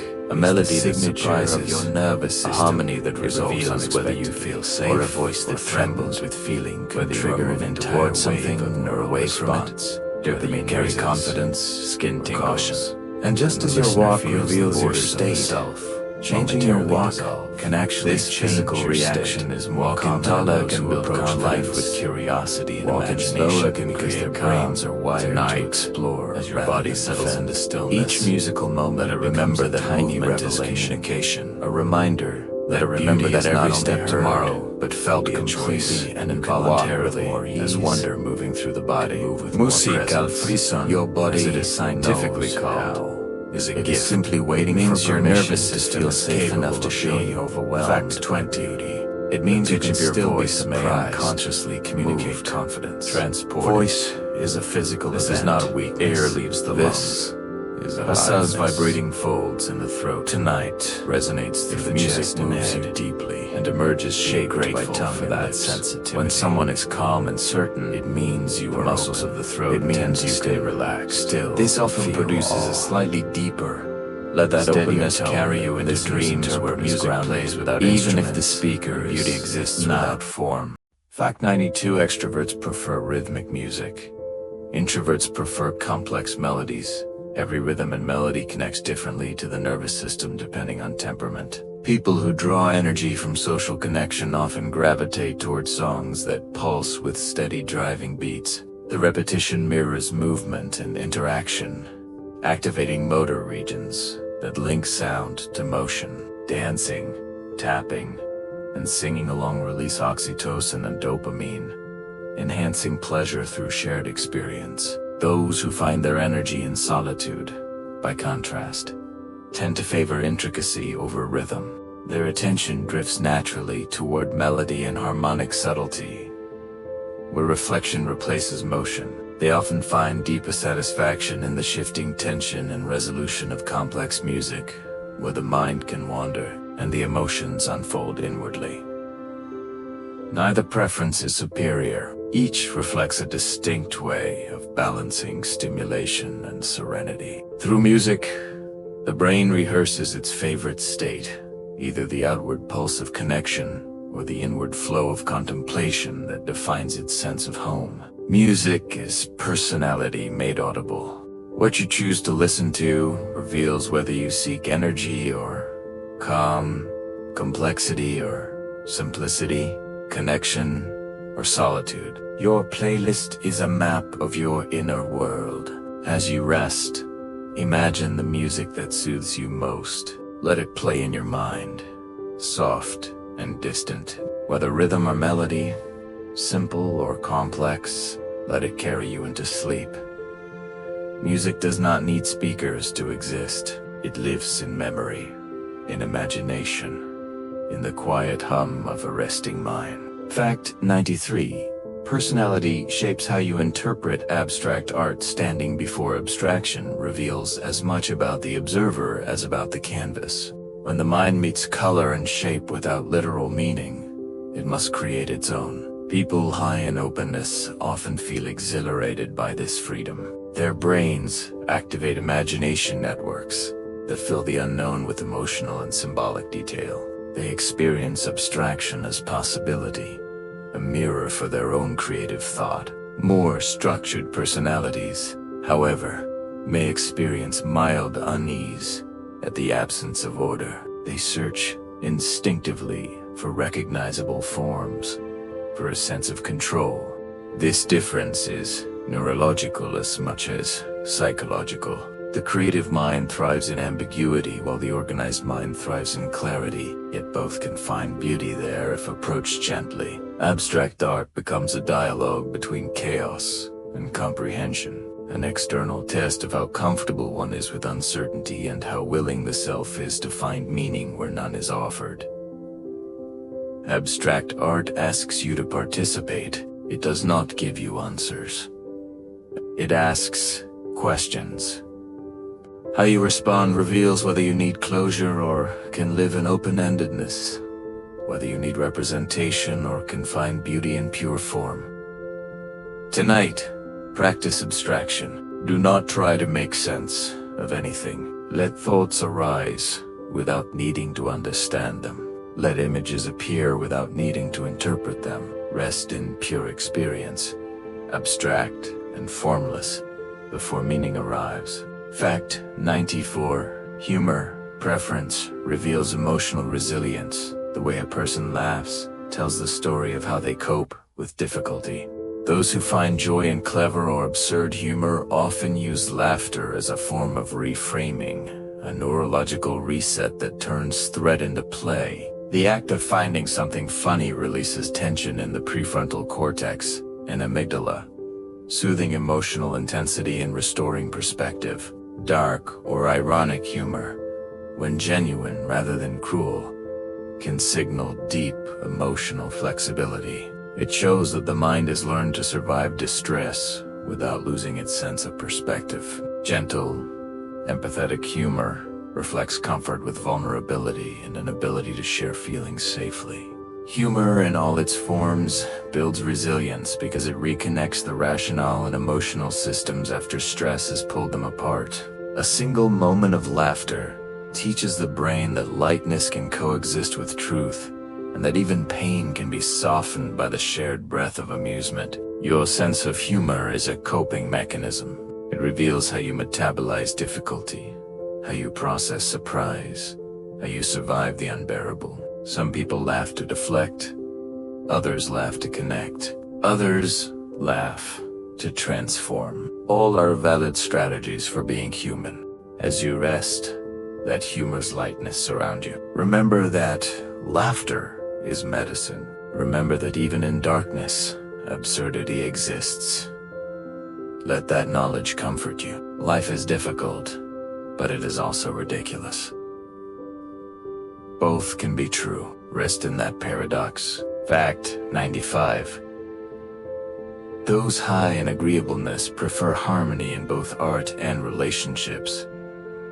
The same neural circuits that respond to social cooperation also respond to musical consonance. For people who prize empathy, forgiveness, and unity, harmony itself feels rewarding. Their brains interpret smooth blends of tone and gentle color as symbols of safety and trust. Harsh dissonance can create discomfort, mirroring the unease of conflict in human connection.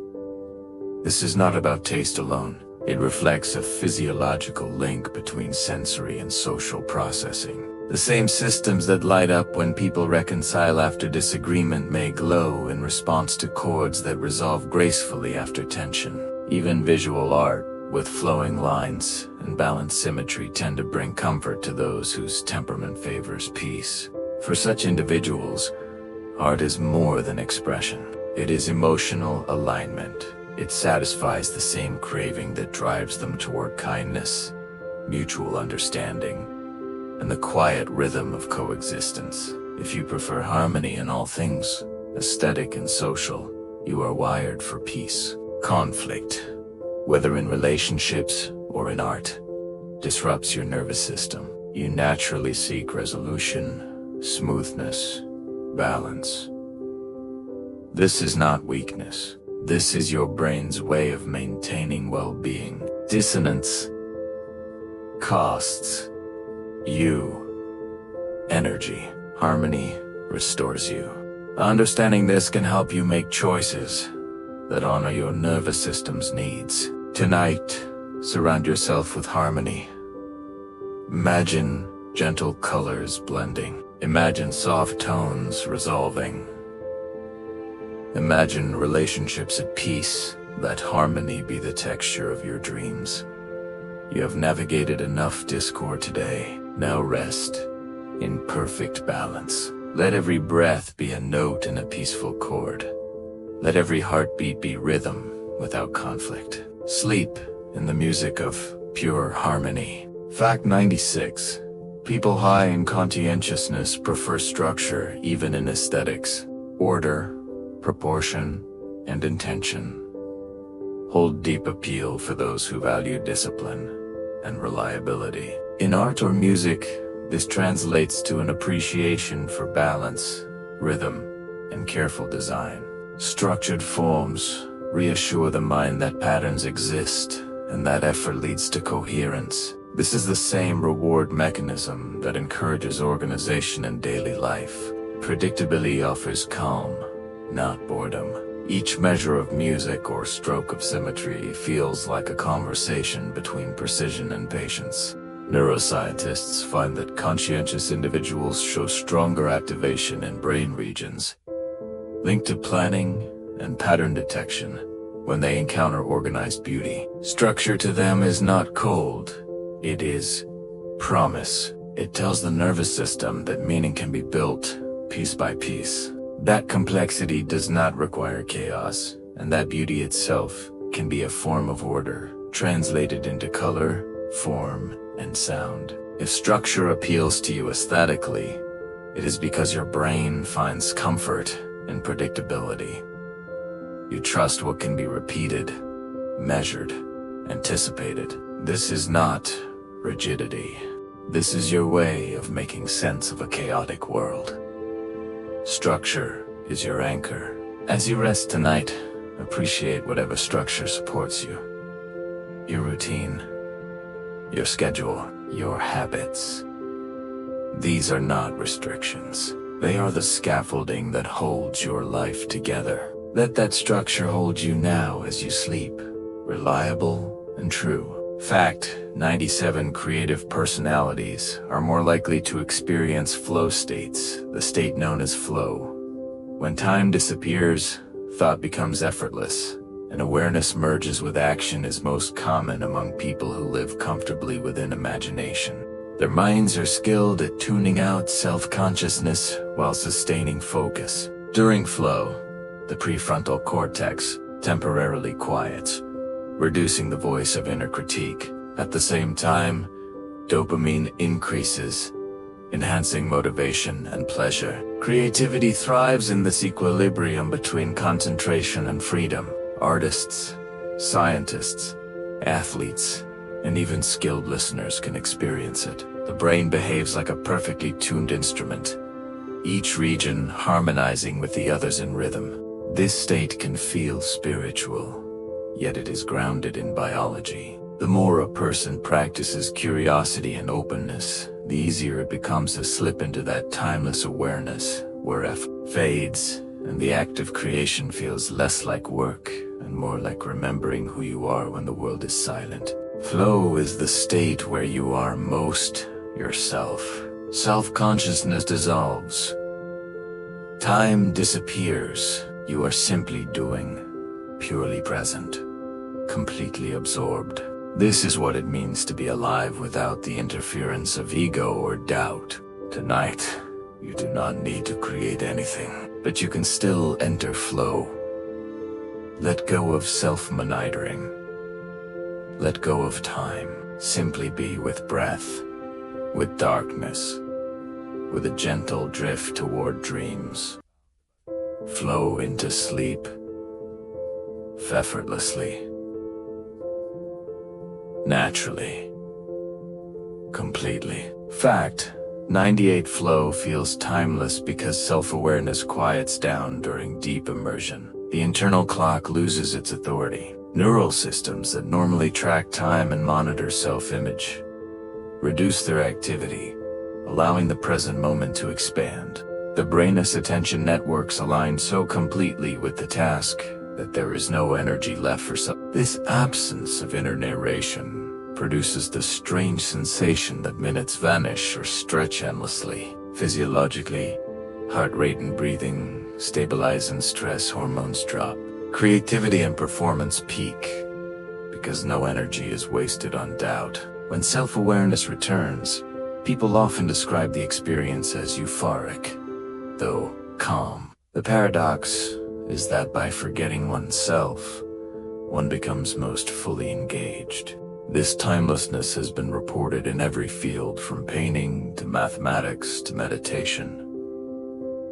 It is not escape. It is union. The mind in its work moving as one continuous wordless motion that feels infinite while it lasts. Timelessness is the gift of full presence. When you stop watching yourself, time stops mattering. You enter the eternal now, where past and future dissolve and only this moment exists, complete and whole. As you drift into sleep, enter that timeless space. No past to regret, no future to fear. Only now, stretching infinitely in all directions. Rest in the eternal present, where nothing begins and nothing ends because everything simply is. Fact 99.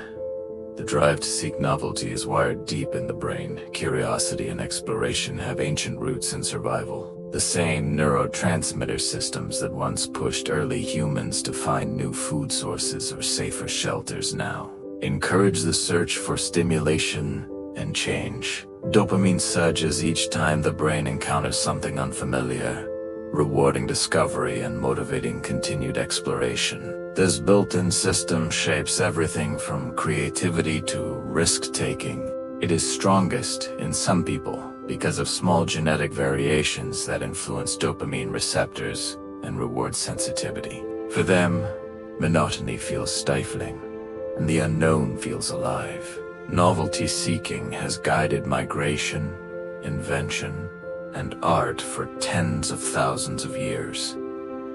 It is both impulse and inspiration. At its best, it drives progress and wonder. At its most unrestrained, it can slip into recklessness, yet the core instinct remains the same. A quiet biological reminder that life grows through reaching beyond the familiar. Novelty seeking is not restlessness. It is the human drive to expand, to discover, to grow. Without it, we would never have left the caves. Without it, culture would stagnate. Novelty seekers are the explorers who push humanity forward. Tonight, rest from novelty. You do not need anything new. The familiar is enough. The known is enough. Let your novelty-seeking brain finally quiet. Tomorrow it can explore again. For now, rest in the comfort of what already is. Fact 100: personality is a lifelong conversation between biology and experience. A self is never static. Every moment, genetics and environment speak to each other in quiet molecular dialogue. DNA provides the structure, but experience edits the script, turning genes on or off through chemical signaling. The brain rewires in response to every encounter, every lesson, every kindness, every pain.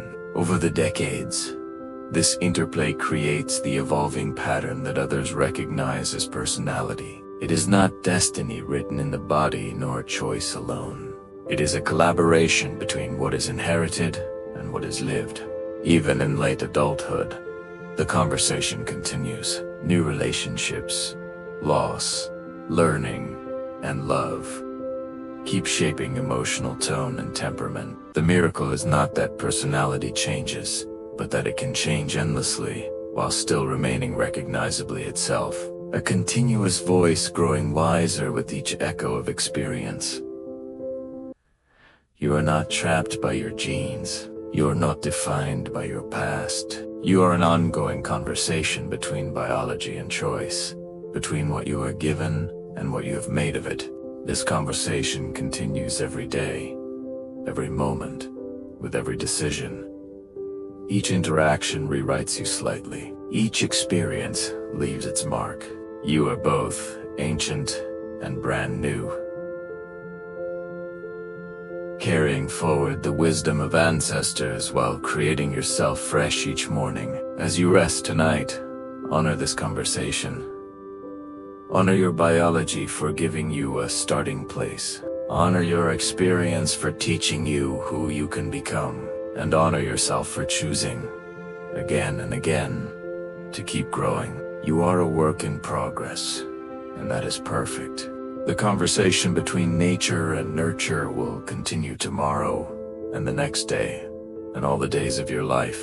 Sleep well, knowing you are both becoming and being, changing and constant, an eternal dialogue between what is given and what is made. Conclusion: the mind is a galaxy of its own, unfolding and rearranging with every breath you take. Inside you lives a chorus of memories, instincts, choices, and quiet transformations, all whispering together to form the voice you call yourself. There is no single version of you, only the endless conversation between what was given and what was learned, between the body's design and the soul's response. Personality is not a mask, nor a cage, but a living landscape that shifts like the sea, shaped by wind, time, and light. Each thought that drifts through your head tonight is a wave rolling across that sea, soft and each breath you take is a tide drawing you a little deeper toward rest. If you enjoyed this quiet journey through the inner world of personality, I invite you to like this video, subscribe to Serene Science channel, and share your thoughts in the comments below. Your support helps others find their way here too, one sleepy soul at a time. And if these gentle explorations bring you peace, consider sharing this video with someone who might need a calm place to rest tonight. But for now, just breathe. Let your eyelids grow light. Let your body sink into the stillness waiting beneath you, and let the waves carry you gently into the dark. Good night, il italiano. Tonight, as you rest, notice the scents around you. Clean sheets, evening air, perhaps a familiar pillow. These scents signal safety to your nervous system. They tell your body it is time to let go. Trust your oldest senses. They know when you are home.